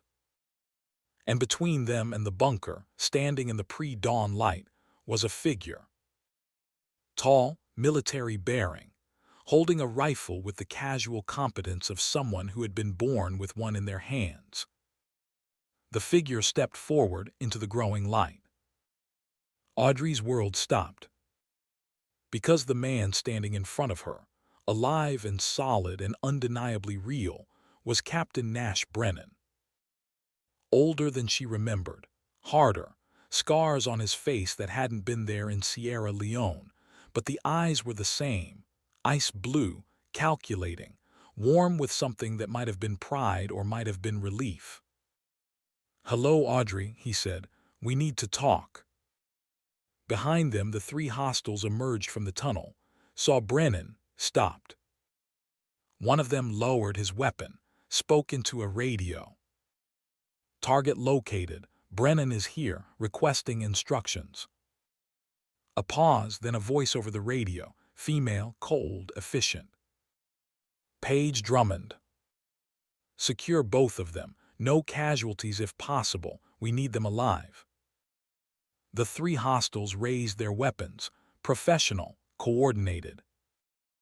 Brennan didn't move, didn't raise his rifle, just stood there with the patience of a man who had been waiting for this moment for 6 years. "Audrey," he said quietly, "remember what I taught you about impossible choices." She did. Sierra Leone. The moment when the team realized they were compromised. The moment Brennan had looked at her and said words she had never forgotten. Sometimes the only way to win is to make them think they've already won. Audrey dropped her rifle, raised her hands, looked at Reeves and Mercer. "Stand down." Reeves stared at her like she had lost her mind, but he lowered his weapon. Mercer held hers a moment longer, then she too complied. The three hostiles moved in, zip-tied their hands, searched them professionally, found the USB drive in Audrey's pocket. The lead hostile held it up, spoke into his radio. "We have the package. Brennan is unarmed, Matlin and 2 students secured."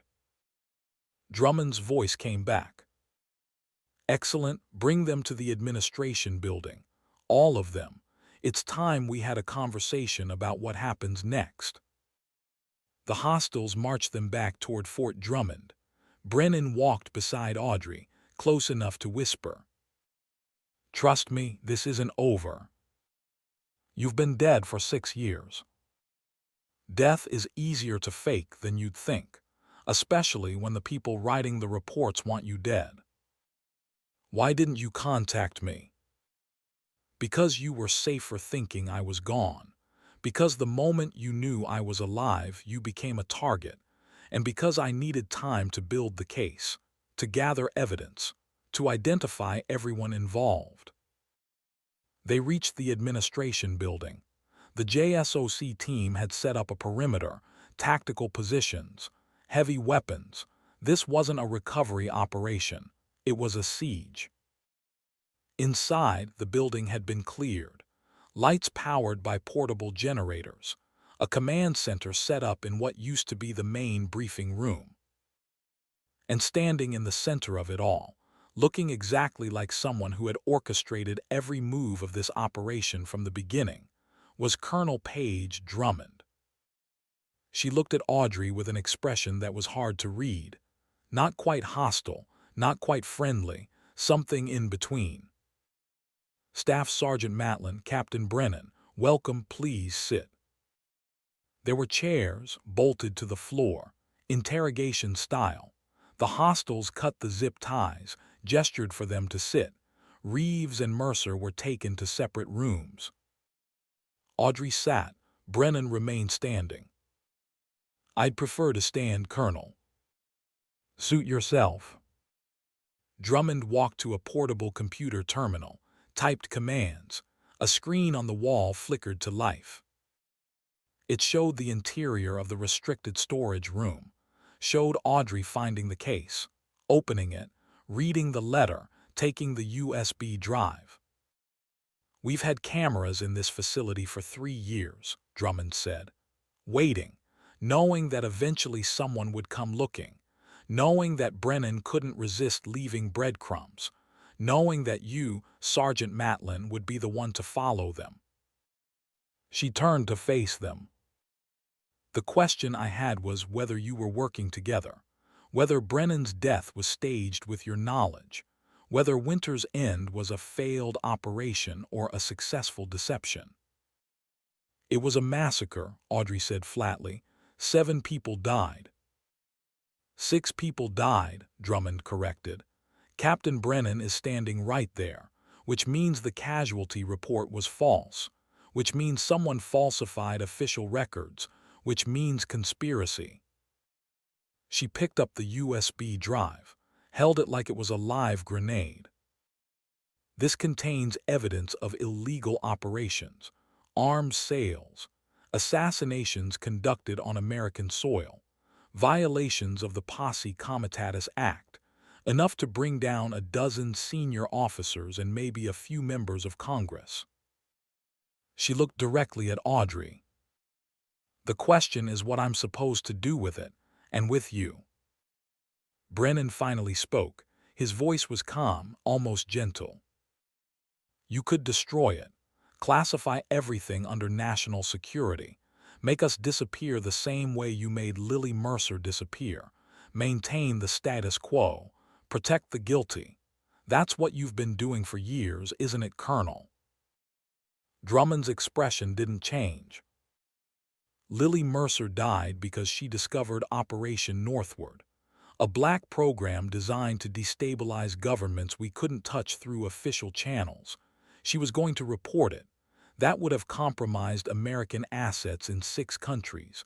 So yes, I authorized her termination.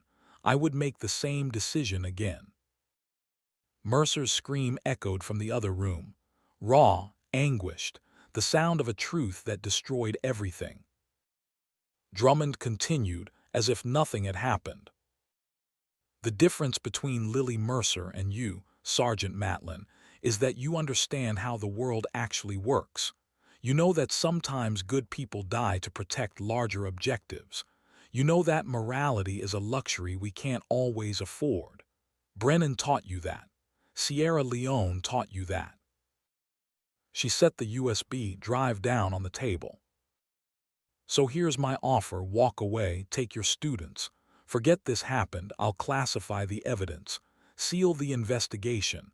In 5 years you'll make warrant officer. In 10 maybe commissioned. You'll have a career, a pension, a life. And if I refuse, then you become a problem that needs solving. You, Brennan, the students, all of you, I don't want that, but I will do it if necessary.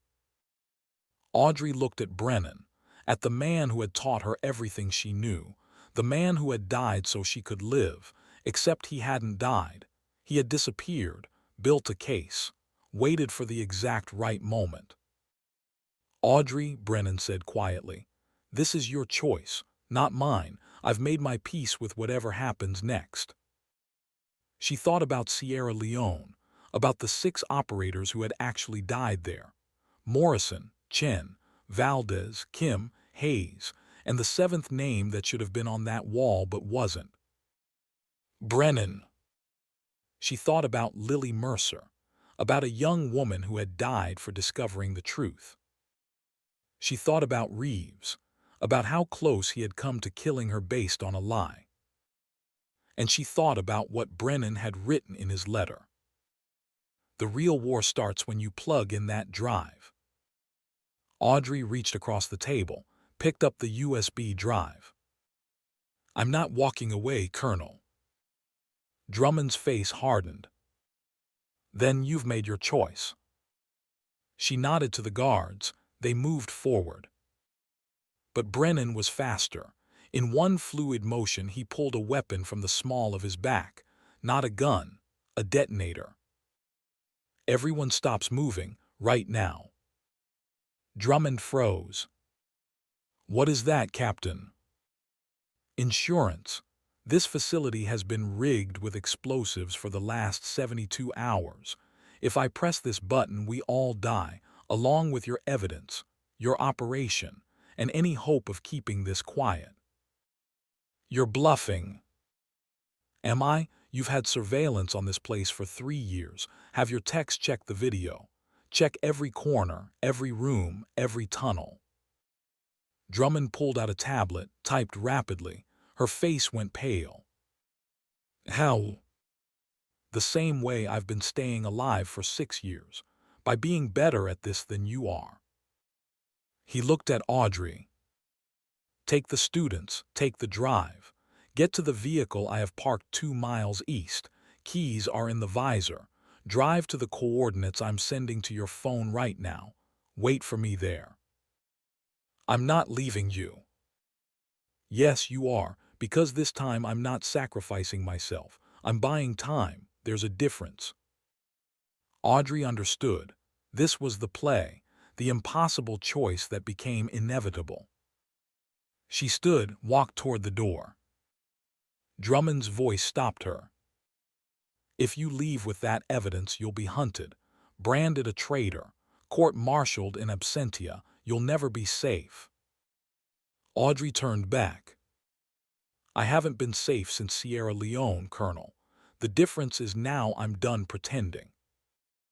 She walked out, found Reeves and Mercer being held in adjacent rooms. The guards were distracted by the situation in the command center. It took 30 seconds to disarm them. Zip-tie them, take their weapons. We're leaving, she told her students. Now, questions later. They ran, out of the building, Across the desert, the sun was rising, painting the sky in colors that looked like hope or blood depending on your perspective. Behind them, an explosion, not large, controlled. One of Brennan's charges detonating as a demonstration, proof that his threat was real. They reached the vehicle, an old pickup truck with civilian plates and a bed full of supplies. Audrey climbed into the driver's seat. Reeves and Mercer got in back. She turned the key. The engine caught, rumbled to life. Her phone buzzed, a message from an unknown number. Coordinates, and below them 3 words. When winter ends. Audrey put the truck in gear, started driving east, into the rising sun, into whatever came next. In the rearview mirror, Fort Drummond grew smaller, a monument to secrets and lies and the cost of knowing too much. And somewhere in that facility, Nash Brennan stood holding a detonator, buying time, creating space, making the impossible choice so his student wouldn't have to. The same way he had in Sierra Leone. The same way he would again, if given the chance. Because that's what teachers did. They sacrificed themselves, over and over, so the next generation could survive long enough to become teachers themselves. Audrey drove for 3 hours, stopped only when the coordinates matched her GPS. A rest stop, desert highway, nothing around for miles except sand and scrub brush and sky. She parked, got out. Reeves and Mercer followed. "What now?" Reeves asked. Audrey pulled out the USB drive, looked at it, everything, the whole conspiracy, names, dates, crimes. "Now we find someone we can trust, someone outside JSOC, someone who can't be bought or threatened or disappeared." "Does that person exist?" "Brennan thinks so, and I trust Brennan." Mercer was crying, silent tears that tracked through the dust on her face. "My sister died for nothing." "No," Audrey said firmly. "Your sister died for this, for the truth, for the chance to expose the people who sent her into a situation they knew would kill her. That's not nothing, that's everything." She pulled Mercer close, let the young woman cry against her shoulder. "We're going to finish what Lily started, and when we do, everyone is going to know her name, not as a training accident, but as a hero who died trying to do the right thing." Reeves stood apart, looking back the way they had come. "You think Brennan made it out?"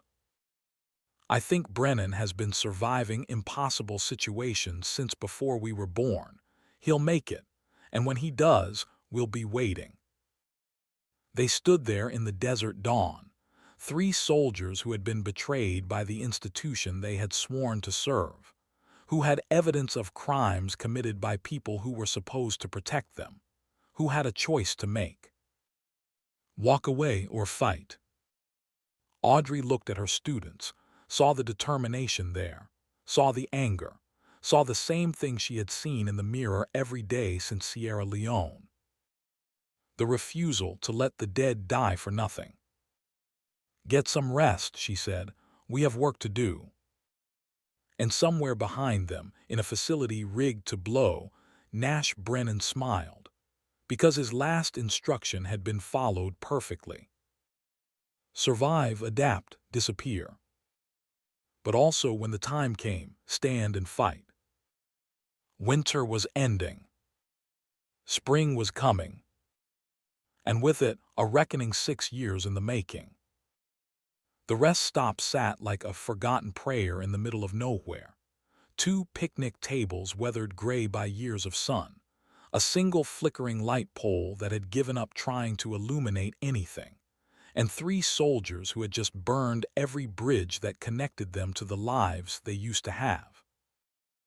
Audrey sat on the hood of the pickup truck, USB drive in her pocket, weight of evidence pressing against her ribs like a second heartbeat. Reeves and Mercer had crashed in the truck bed, exhaustion finally overwhelming adrenaline. young enough that sleep still came when their bodies demanded it. She envied them that. The eastern horizon was bleeding orange and gold. Sunrise in the desert was different than anywhere else.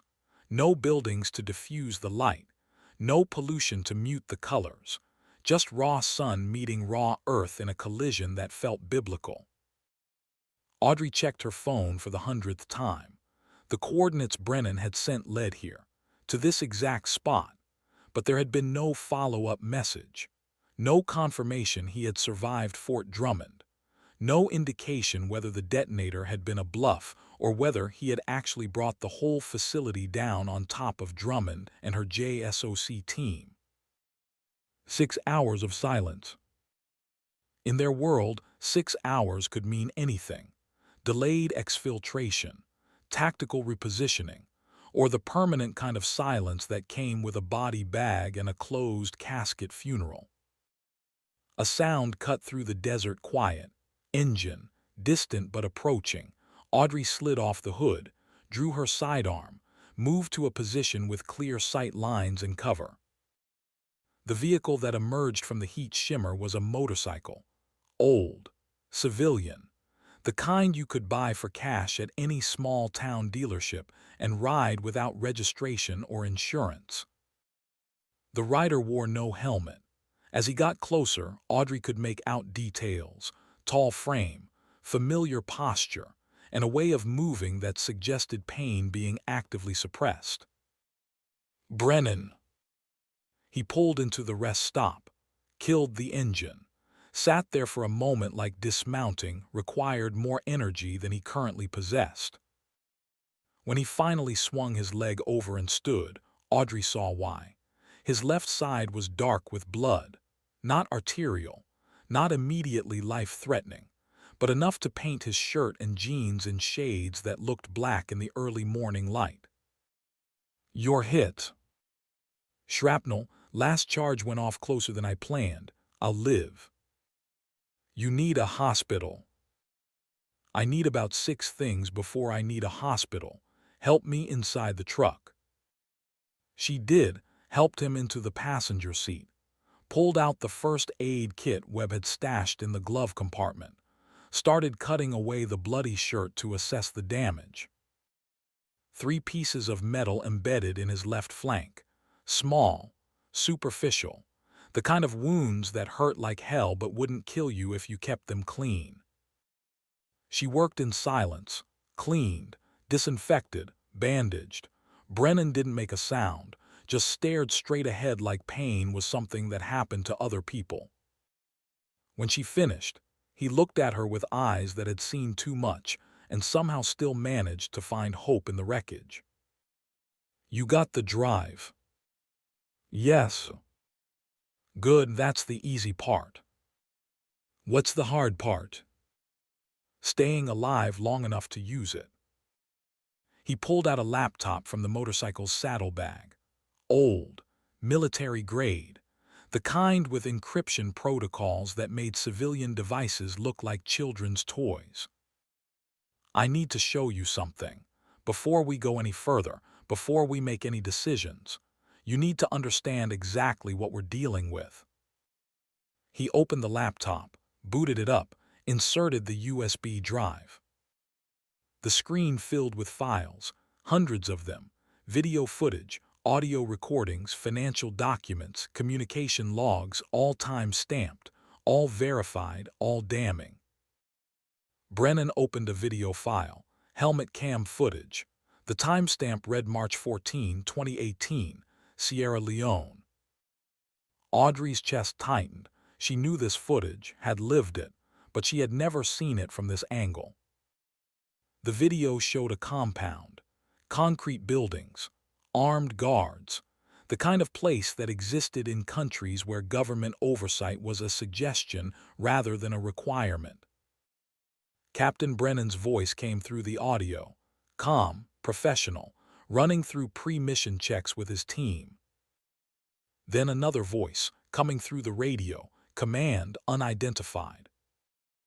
"Winter's End, this is Control. Mission parameters have changed. Primary objective is now elimination of all personnel inside the compound. Repeat, all personnel. No survivors, no witnesses. Brennan's voice careful, questioning. Control, confirm authorization for civilian casualties. Intelligence briefing indicated the asset was alone. Authorization confirmed. Asset has been compromised. Entire location is now hostile. Execute immediately. The video showed Brennan looking at his team, at Morrison, at Chen, at the others whose names Audrey had seen carved into concrete at Fort Drummond. Control requesting clarification. Compromised how? A different voice this time. Higher rank. Authority that didn't need to explain itself. Captain Brennan, you have your orders. Execute or abort and face court-martial for dereliction. Your choice. The video showed Brennan's face, the moment of decision. Then he keyed his radio. Team, hold position. Do not engage. Repeat, do not engage. Static, then Morrison's voice. Captain, what are we doing? We're not killing civilians because someone in a bunker 3,000 miles away decided they're inconvenient. The video cut to a different angle, different helmet cam. This one showing Brennan gathering the team, showing him pulling up satellite imagery, pointing to discrepancies between their briefing and the actual compound layout. This isn't a CIA asset meeting. This is a refugee processing center. The people inside are families, children. The warlord we were supposed to protect is 3 miles east. Someone sent us to the wrong location, deliberately. Chen's voice confused. Why would they do that? Because they need a scapegoat for an international incident. Sniper team kills civilians, sparks outrage, destabilizes the region, creates the chaos someone wants. The video jumped ahead, showed the team moving out, trying to exfiltrate. Then the attack, not from local forces, from American contractors, professionals, paid to make sure Winter's End never made it home to ask questions. The footage showed Morrison going down, then Chen, then the others one by one, systematic, brutal. It showed Brennan fighting back, covering Audrey's position, drawing fire, buying time. And then it showed something Audrey had never known, the moment after she thought he was dead, the moment he crawled into cover, barely alive, listening to the contractors searching, listening to them report back to control. All targets eliminated. Brennan confirmed dead. Solo survivor is the new girl, too green to be a threat. Let her run. She'll be discredited if she talks. The video ended. Brennan closed the laptop, looked at Audrey. That's what really happened. The official report said we walked into an ambush. That local forces overwhelmed us. That I died heroically covering the team's withdrawal. All lies. We were sent there to commit a war crime. When we refused, we were eliminated. Audrey felt something breaking inside her chest. 6 years of survivor's guilt. 6 years of wondering if she could have done something different. 6 years of carrying the weight of being the only one who made it out. You let them think you were dead. I had to. The contractors reported me as KIA. Control accepted it. If I had surfaced, I would have been disappeared permanently. So I stayed dead, built a new identity, spent 6 years tracking down everyone involved, building the evidence, waiting for the right moment. And now we have enough to bring down the entire network. But we need to understand who we're really fighting. He opened another file. This one was a communication log. Encrypted messages between control and someone identified only as the architect. Brennan scrolled to a specific message. March 13, 2018, 1 day before Sierra Leone. The architect, Winter's End team has been flagged as high risk for moral objection. Recommend abort and reassign. Control negative. Team has highest success rate. Proceed as planned. The Architect. If they refuse the mission, we lose operational security. Control. Then ensure refusal is not an option. Contractor team is standing by for contingency. Brennan looked at Audrey. The Architect. That's who ordered the hit, not Drummond. She was just the cleanup crew. Someone higher up.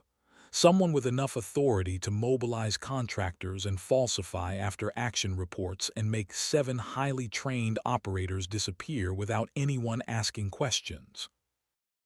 Who? Brennan opened another file. This one was a financial record, offshore accounts, money transfers, payments to contractor companies that didn't officially exist.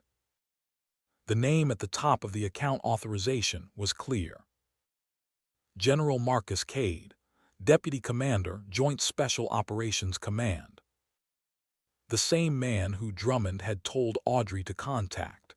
The same man who was supposed to be the one person outside the conspiracy. The same man who was, in fact, running the entire operation. Cade, Audrey whispered, he's the Architect. Yes, and he knows we have this evidence. Drummond will have reported the USB drive missing. Cade will know you're coming for him, which means he'll be waiting. Brennan pulled out a map, marked with locations across the southwestern United States. Here's what I've learned over 6 years. Cade doesn't just run black operations. He runs a network, dozens of them, arms sales, illegal surveillance, targeted assassinations on American soil. He uses JSOC resources and personnel but operates completely off-book. Drummond was one of his lieutenants. There are others, colonels, majors, people in positions where they can authorize missions and cover up failures. He pointed to a location on the map, Washington, D.C. There's one person I've found who's clean. Senator Catherine Shaw, chair of the Senate Intelligence Committee. She's been investigating black programs for 3 years. Hasn't found anything concrete because Cade is too careful. But if we bring her this evidence, she has the authority to act. Congressional oversight, criminal referrals. The kind of power that even a general can't ignore. How do we reach her? We don't. She's in D.C., we're in Nevada. Between here and there are about 1,500 miles of territory where Cade has assets, military bases, contractor safe houses, law enforcement on his payroll. If we try to drive there, we'll be dead before we cross the state line. Then what do we do? Brennan smiled. It was a tired expression, but there was steel underneath. We make them come to us. We pick the ground, set the terms. Force Cade to come out from behind his desk and face us directly. How? We broadcast the evidence. Not all of it. Just enough to prove we have it.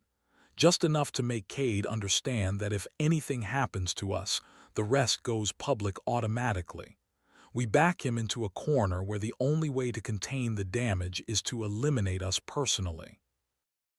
Audrey understood the play. It was suicide. But it was also the only move that gave them any chance. Where? Brennan pointed to a location on the map. Fort Talbot, the sniper training facility where this had all started. Blackwood is there. He's been asking questions. Drummond tried to shut him down, but he kept pushing.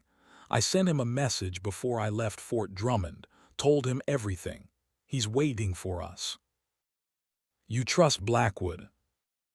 I trust that he's a soldier who values honor over orders, and right now, that's enough. Behind them, movement. Reeves and Mercer were waking up, climbing out of the truck bed, looking at Brennan like they were seeing a ghost. Which, in a sense, they were. Captain Brennan, Reeves said carefully, you're supposed to be dead. Supposed to be and actually being are 2 different things, Corporal. Audrey can explain the details. Right now, we need to move. We've been stationary too long. Cade will have drones, satellites, every surveillance asset JSOC controls. He'll find us eventually. They loaded into the truck.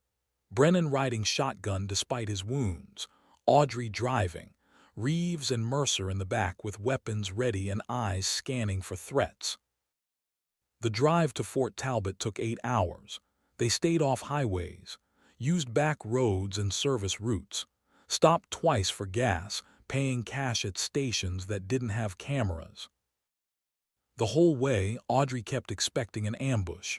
Helicopters, roadblocks, a drone strike that would end everything before they had a chance to fight back. But nothing came. That worried her more than an actual attack would have. Cade was smart, patient.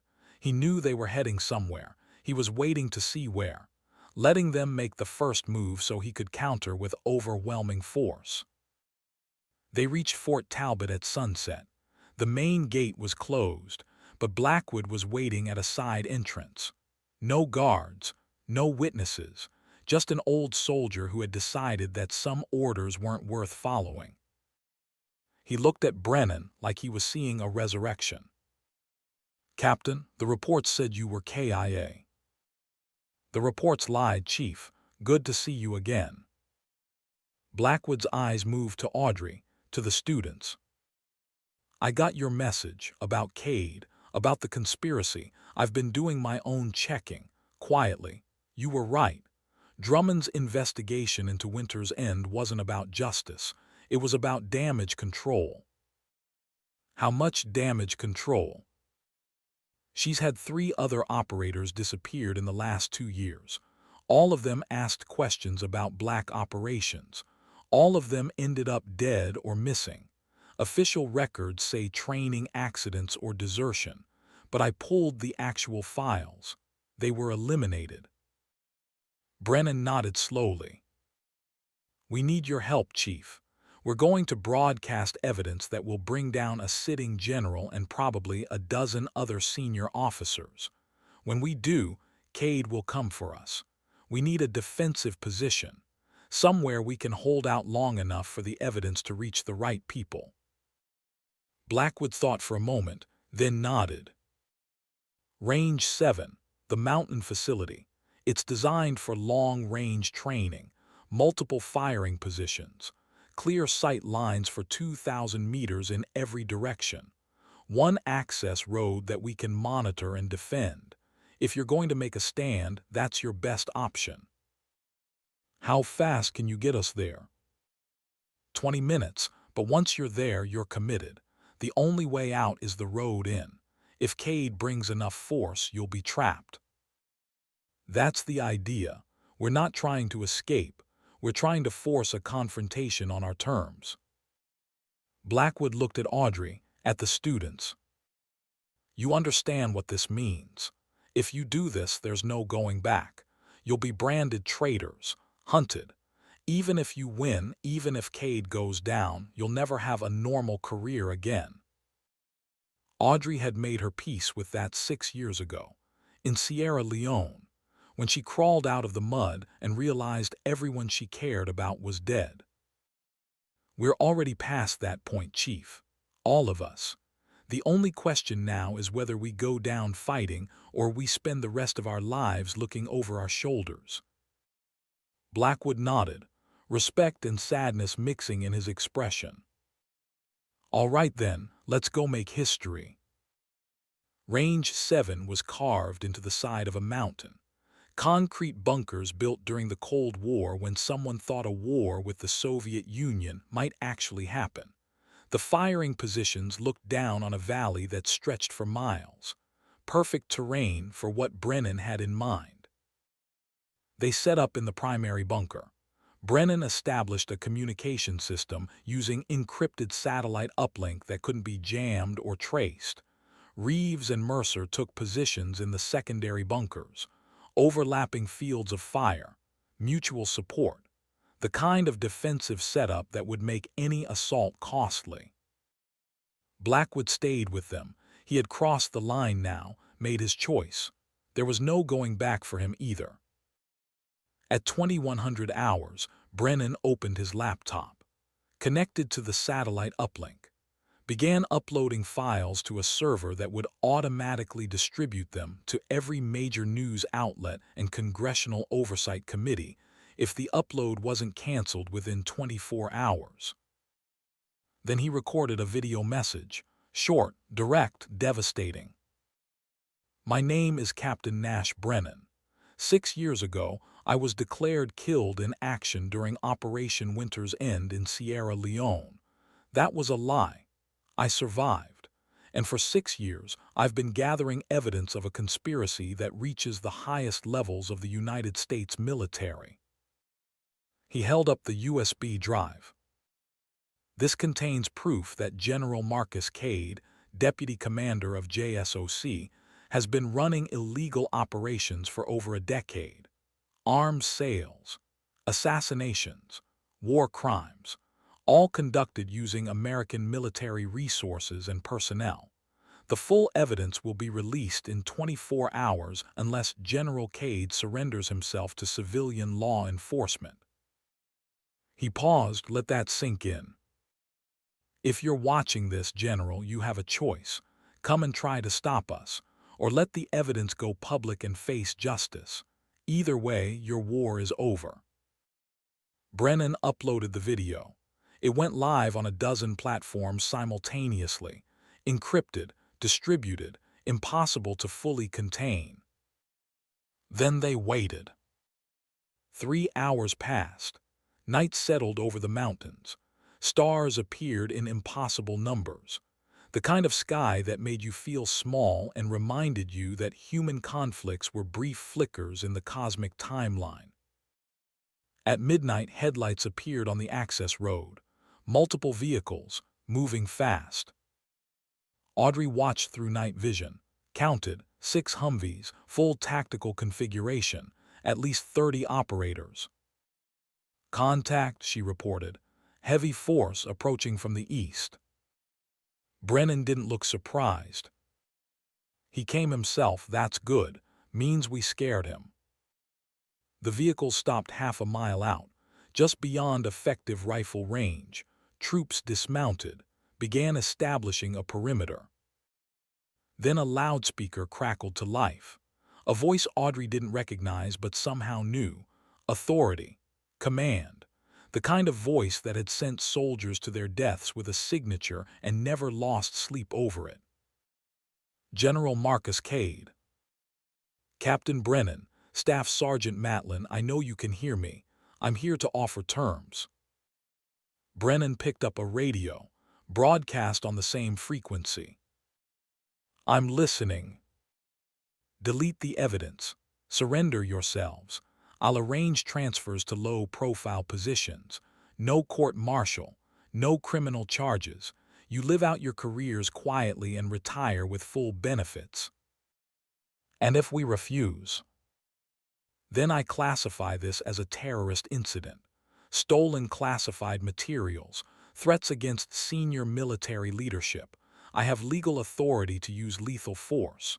You're surrounded. Outgunned. Your defensive position is good but not good enough. Eventually, you'll run out of ammunition or water or time, and when you do, my people will move in. Brennan looked at Audrey, at Blackwood, at the students. Your call, he said quietly. This is the moment. We can walk away, take the deal, live, or we can fight, force him to come at us. Make him commit to an assault that will be recorded and analyzed and eventually used as evidence against him. Reeves spoke up from his position. Sir, I didn't come this far to take a deal. I'm with you. Mercer's voice followed. My sister died because people like Cade valued operational security more than human life. I'm not walking away. Blackwood chambered a round in his rifle. I've spent 30 years following orders. Time I followed my conscience instead. Audrey looked at Brennan, at the man who had taught her everything, who had died for her once and was prepared to do it again. We fight. Brennan keyed the radio. General Cade, here are our terms. You surrender yourself to Senator Shaw's office within the next 6 hours. Face civilian justice. Take responsibility for your actions. If you do that, we'll testify on your behalf. Tell the court you were trying to protect national security. Ask for leniency. Silence on the other end, then Cade's voice, colder now. You're making a mistake, Captain. No, General. The mistake was made 6 years ago when you decided 7 good soldiers were acceptable losses. Tonight, you answer for it. The radio went dead. For 30 seconds, nothing happened. The night held its breath. Then the assault began. Not with a charge. Cade was too smart for that. He used mortars first. Indirect fire designed to suppress and disorient. The rounds came screaming in, impacted around the bunker, shrapnel and concussive force that made the concrete walls shake. Audrey and her team stayed deep, waited, let the barrage exhaust itself. When it stopped, Cade's forces moved, infantry advancing under cover of darkness, professional, coordinated, the kind of soldiers who had trained for exactly this kind of assault. Reeves took the first shot, 800 meters, moving target, he missed by inches.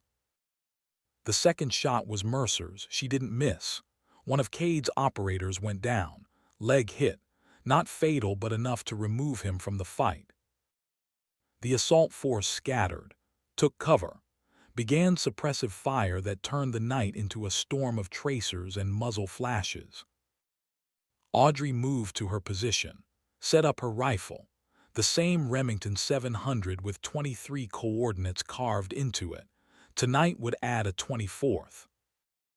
She looked through the scope, scanned for priority targets, found one, an operator setting up a heavy machine gun, 1,200 meters, elevated position. She adjusted for wind, for distance, for the fact that taking this shot would reveal her position and draw fire. She made the shot anyway. The operator dropped. The machine gun stayed silent. The assault continued for 2 hours. Cade's forces tried multiple approaches, flanking maneuvers, concentrated fire on individual positions, smoke screens, everything in the tactical playbook. But Range 7 had been designed by people who understood defensive warfare. Every approach was covered. Every angle had interlocking fire. Cade's operators were good, but they were attacking uphill against entrenched positions held by people who had nothing left to lose. At 200 hours, Cade called another ceasefire. The shooting stopped. The night went quiet again. Captain Brennan, you've made your point, you can fight, but this is unwinnable for you. My reinforcements are 20 minutes out, another 50 operators, armor support. You'll be overwhelmed. Brennan didn't respond immediately. He was looking at his laptop, at something Audrey couldn't see. Then he smiled. General, you should check the news. A pause, then sounds of activity from Cade's position. Someone pulling up a device, searching. Then silence, long, terrible. Because while they had been fighting, someone else had been watching, recording. A news crew from a major network had picked up Brennan's video, traced the satellite uplink, found Range 7, set up cameras on the ridge 3 miles away. They had broadcast the whole assault, live, unedited, millions of viewers watching as a general attacked American soldiers who were trying to expose corruption. Cade's voice came back, different now, strained. You planned this. Yes, every move. From the moment we entered Fort Drummond. You think I didn't know Drummond would report the USB drive, that you would mobilize forces, that you would come personally because your ego couldn't stand the thought of a dead captain and a staff sergeant bringing you down. Brennan stood, walked to the bunker entrance, made himself visible. "You're done, General. Even if you kill us now, the evidence is out. The media has the story. Senator Shaw has been briefed. The FBI is probably already preparing warrants. You've lost." For a long moment, nothing happened. Then a single figure stood up from Cade's position. Tall, ramrod straight. Even in tactical gear you could see the bearing, the authority. General Marcus Cade walked forward, alone, unarmed. He stopped 50 meters from the bunker. "Captain Brennan, I want to speak with you, face to face." Audrey moved to stop Brennan, but he shook his head. "This is how it ends. Him and me, everything else was just prologue." He walked out, met Cade in the middle ground between the forces. Audrey kept her rifle trained on Cade. If he made any move toward a weapon, she would fire. But Cade didn't reach for anything. He just stood there, looking at a man he had tried to kill 6 years ago and failed. "You should have stayed dead, Nash." "Probably, but I never was good at following orders I disagreed with." Sierra Leone was necessary. The refugee center was being used as a weapons cache. The intel was solid. The intel was manufactured. You needed a massacre to justify a larger operation. We were convenient patsies. Cade didn't deny it. 7 deaths to prevent a regional war that would have killed thousands. I'd make that trade again. That's the difference between us, Marcus. You see numbers, I see people. Morrison had a daughter. Chen was getting married. They weren't acceptable losses. They were human beings who trusted you. And now you've destroyed my career, my legacy, everything I built. No, you destroyed it. I just made sure people knew. Sirens in the distance, multiple vehicles, Federal coming fast. Cade heard them too, his shoulders slumped slightly, the fight going out of him. What happens now? Now you surrender, face trial, tell the truth. Maybe if you cooperate, you'll die in a prison cell instead of being executed. Small mercy, but more than you gave my team. Cade looked past Brennan, at the bunker, at Audrey watching through her scope. The girl, Matlin, she deserves better than this life. Tell her that. Tell her she can still walk away. She already made her choice. 6 years ago, in the mud in Sierra Leone, she chose to survive, to carry the weight, to make sure people like you couldn't hide behind classifications and operational necessity. Federal vehicles poured onto the range. FBI, probably some other agencies Audrey didn't recognize. They surrounded Cade's forces, began making arrests. An older woman stepped out of one of the vehicles. Civilian clothes, congressional ID, Senator Catherine Shaw. She walked up to Cade. "General, I'm placing you under citizen's arrest for conspiracy, murder, and a dozen other charges I'll be filing tomorrow morning. You have the right to remain silent." Cade said nothing, just stood there as FBI agents cuffed him, led him away, a general reduced to a prisoner in the space of a heartbeat. Shaw turned to Brennan. "Captain, the video you sent my office was very compelling. I'll need complete statements from everyone involved. This is going to be the biggest military corruption case in 50 years. You'll have full cooperation, Senator." "Good, and for what it's worth, thank you. People like Cade operate in shadows because good people stay silent. You chose to speak up. That takes courage." She left. The federal agents began processing the scene, photographing, collecting evidence, doing the work that would eventually lead to trials and convictions and maybe, eventually, justice. Brennan walked back to the bunker. Audrey met him at the entrance. "It's over," he said. "Is it?" "The shooting part, the rest, that's going to take years, trials, testimonies, appeals, but the important part is done. Cade is exposed. The network is compromised. Whatever damage control they try, they can't put this genie back in the bottle. Audrey looked at her students, at Reeves and Mercer, young, traumatized, changed forever by a week that started as training and ended as war. What happens to them? They'll be questioned, debriefed, probably offered immunity in exchange for testimony. If they're smart, they'll take it, build new lives, try to forget. Can you forget something like this? Brennan looked at her with eyes that had carried Sierra Leone for 6 years. No, but you can learn to live with it, and sometimes that's enough. Dawn came slowly, orange light creeping across the mountains, illuminating the range, the spent brass, the scars from the assault, the evidence of a battle that would be studied and analyzed and picked apart for decades. Blackwood found Audrey standing at the edge of the bunker, looking out at the valley. "Hell of a week," he said. "Yeah. I'm being forced into retirement, medical separation. Apparently, helping wanted fugitives violates some regulation or another." "I'm sorry, Chief." "Don't be. I should have done it years ago. Spent my whole career following orders, trusting the system, believing that good people in charge meant good outcomes. I was wrong. System only works when people are willing to break it when it becomes corrupt." He pulled out a small box, opened it.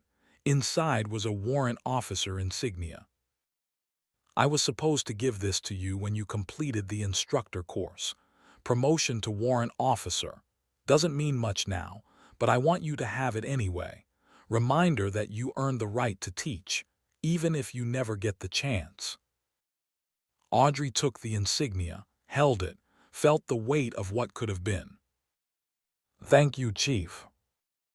"Thank you, Matlin, for reminding an old soldier what honor actually means."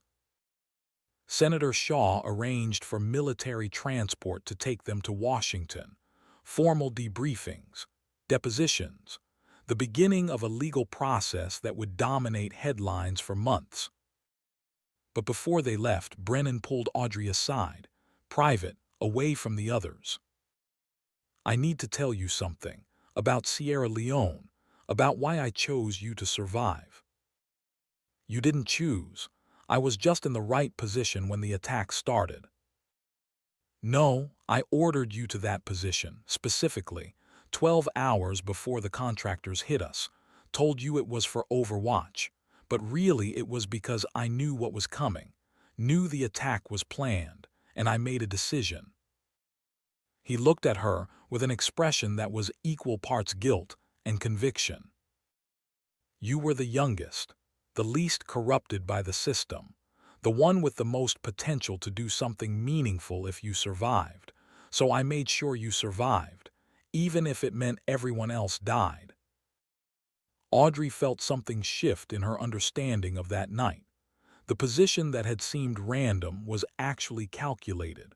The survival that had seemed like luck was actually sacrifice.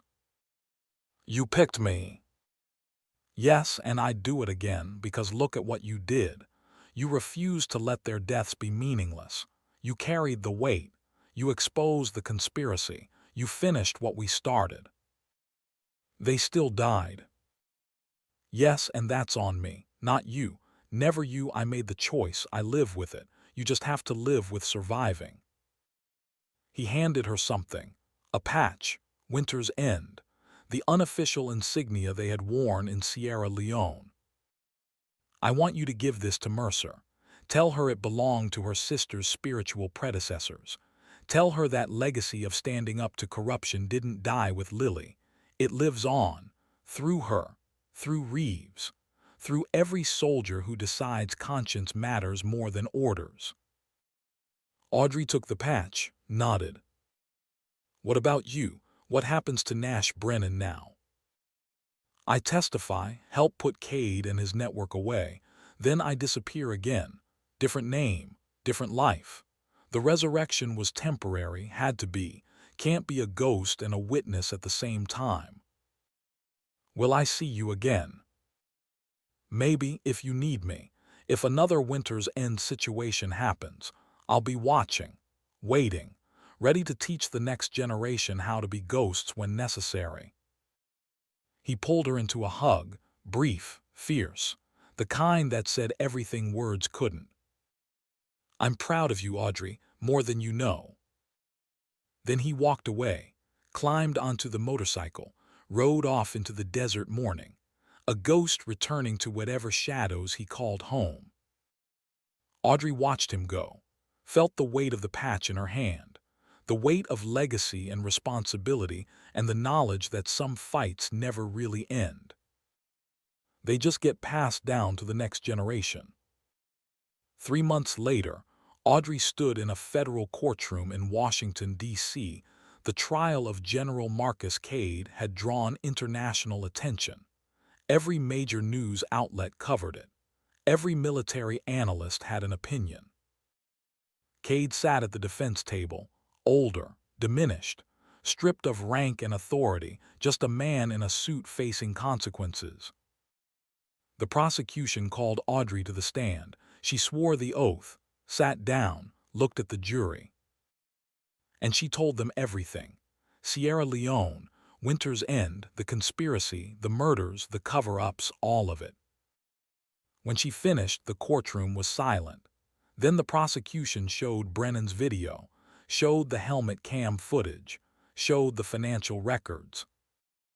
The defense had no response, no way to refute evidence that damning.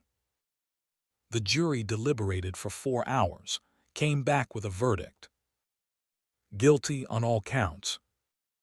Cade showed no emotion, just stood as the judge read the sentence.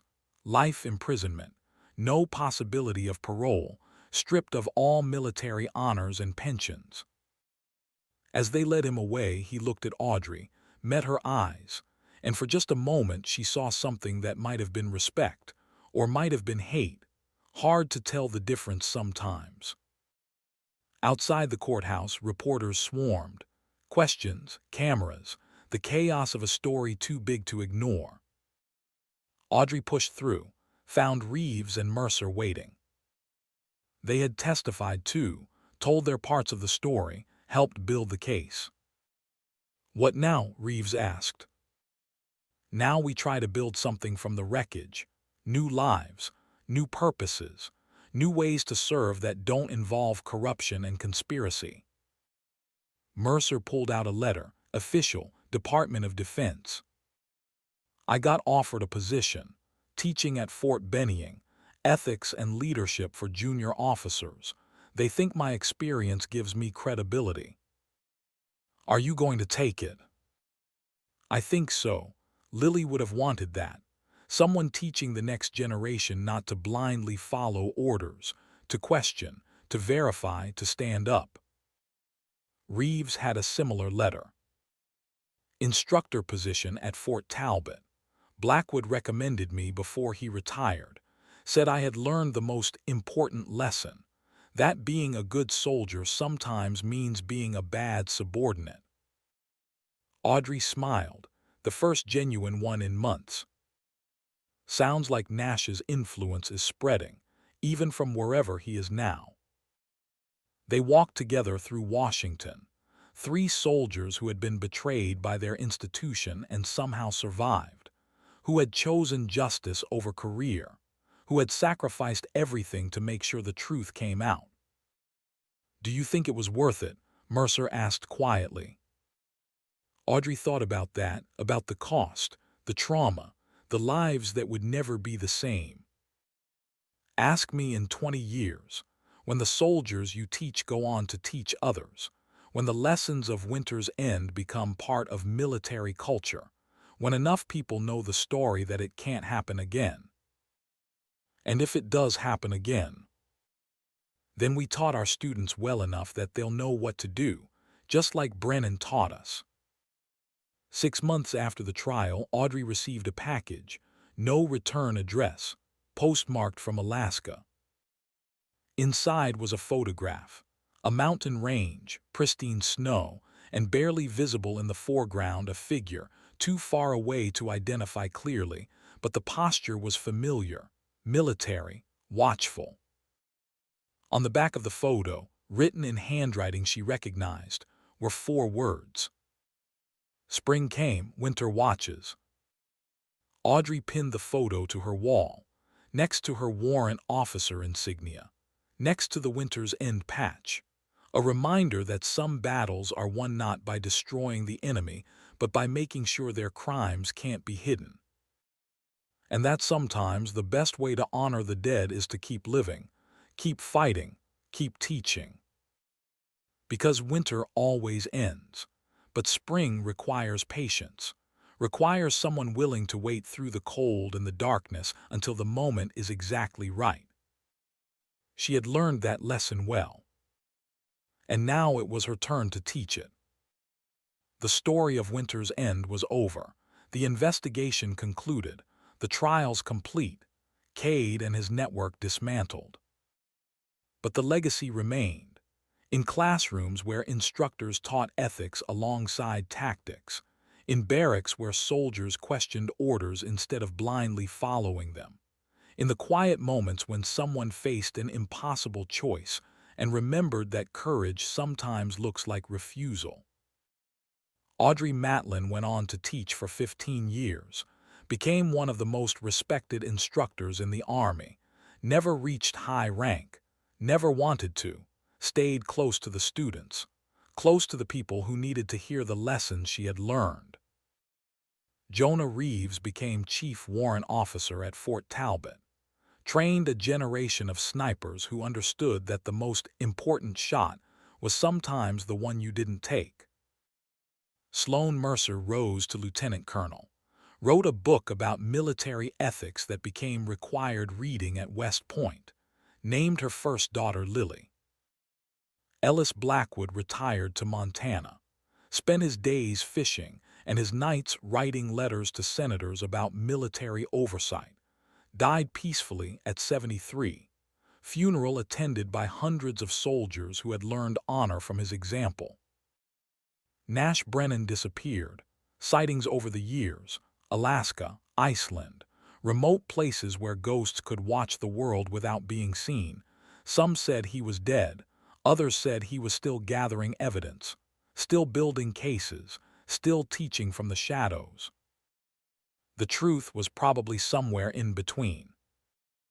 And General Marcus Cade served 10 years of his sentence before dying in federal prison. Heart attack, quiet, unmourned, his name stripped from buildings and awards and everything he had built. Replaced by the names of the 7 operators he had killed: Morrison, Chen, Valdez, Kim, Hayes, and 2 others whose stories deserve to be told. Winter's End became a case study, a warning, a reminder that institutions are only as good as the people who run them, that classifications can hide crimes as easily as secrets, that honor sometimes requires betrayal of everything you were taught.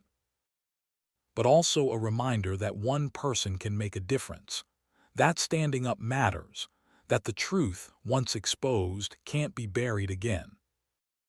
30 years after Sierra Leone, an old woman sat in a classroom at Fort Talbot. Audrey Matlin, retired, guest lecturer, brought in to tell the story one more time to a new generation. She looked at the young faces, eager, confident, untouched by the knowledge of what was coming. Just like she had been once. "The most important lesson I can teach you," she said, "isn't about shooting. It's about knowing when to shoot, when to hold fire, and when to put down the rifle and pick up a phone to report what you've seen." She held up the Winter's End patch. This belonged to people who made that choice, who refused an illegal order, who died because they valued innocent lives more than their careers. I survived to tell their story, and now you carry the responsibility of making sure it's never forgotten. A hand raised, young soldier, female, reminded Audrey of Mercer. "Ma'am, what if we face a situation like that? What if we have to choose between orders and conscience?" Audrey smiled, the question that mattered. Then you ask yourself one question. 20 years from now, when you're teaching soldiers of your own, what story do you want to tell? The one where you followed orders you knew were wrong, or the one where you stood up, faced the consequences, and made sure the truth came out? She paused. Both choices have costs, but only one lets you sleep at night. The class ended, students filed out, but one remained, came up to the podium. "Ma'am, I wanted to say thank you. My grandmother served under you at Bennying, Colonel Mercer. She died last year, but before she did, she told me about Winter's End, about what you all did. She said if I ever met you, I should tell you something." "What's that?" "That spring came, that the seeds you planted grew, that her daughter, my mother, became a JAG officer who prosecutes military corruption, that the legacy didn't end, it multiplied." Audrey felt tears she hadn't cried in years. Pride, grief, relief. "What's your name, soldier?" "Private Lily Reeves, ma'am. My father was Jonah Reeves. He named me after someone he said was the bravest person he never met." Full circle, generation to generation, the lesson passed down. Your father was a good man, Lily, and your grandmother was extraordinary. If you have even half their courage, you'll change the world. "I hope so, ma'am. That's why I enlisted, to continue what you all started." Audrey handed her the Winter's End patch. "Then this belongs to you now. Carry it, remember it. And when the time comes when you face your impossible choice, remember that ghosts are watching, waiting, ready to stand with you." Private Lily Reeves took the patch, saluted, walked out to begin her own journey. And Audrey Matlin stood in the empty classroom, surrounded by echoes of students past and future, feeling the weight of legacy settle into something lighter. Because winter had ended, spring had come, and summer was rising. The long war was over, but the peace required constant vigilance, required teachers and students and soldiers willing to question and verify and stand up, required ghosts who remembered, who watched, who waited for the moment when their instruction would be needed again. And in Alaska, or Iceland, or wherever Nash Brennan had gone, a man who refused to stay dead looked at photographs of his students teaching new students and smiled, because the last instruction had been followed perfectly. Survive, adapt, disappear. But also remember, honor, teach. The mission was complete, but the mission was also eternal. And that was exactly how it should be.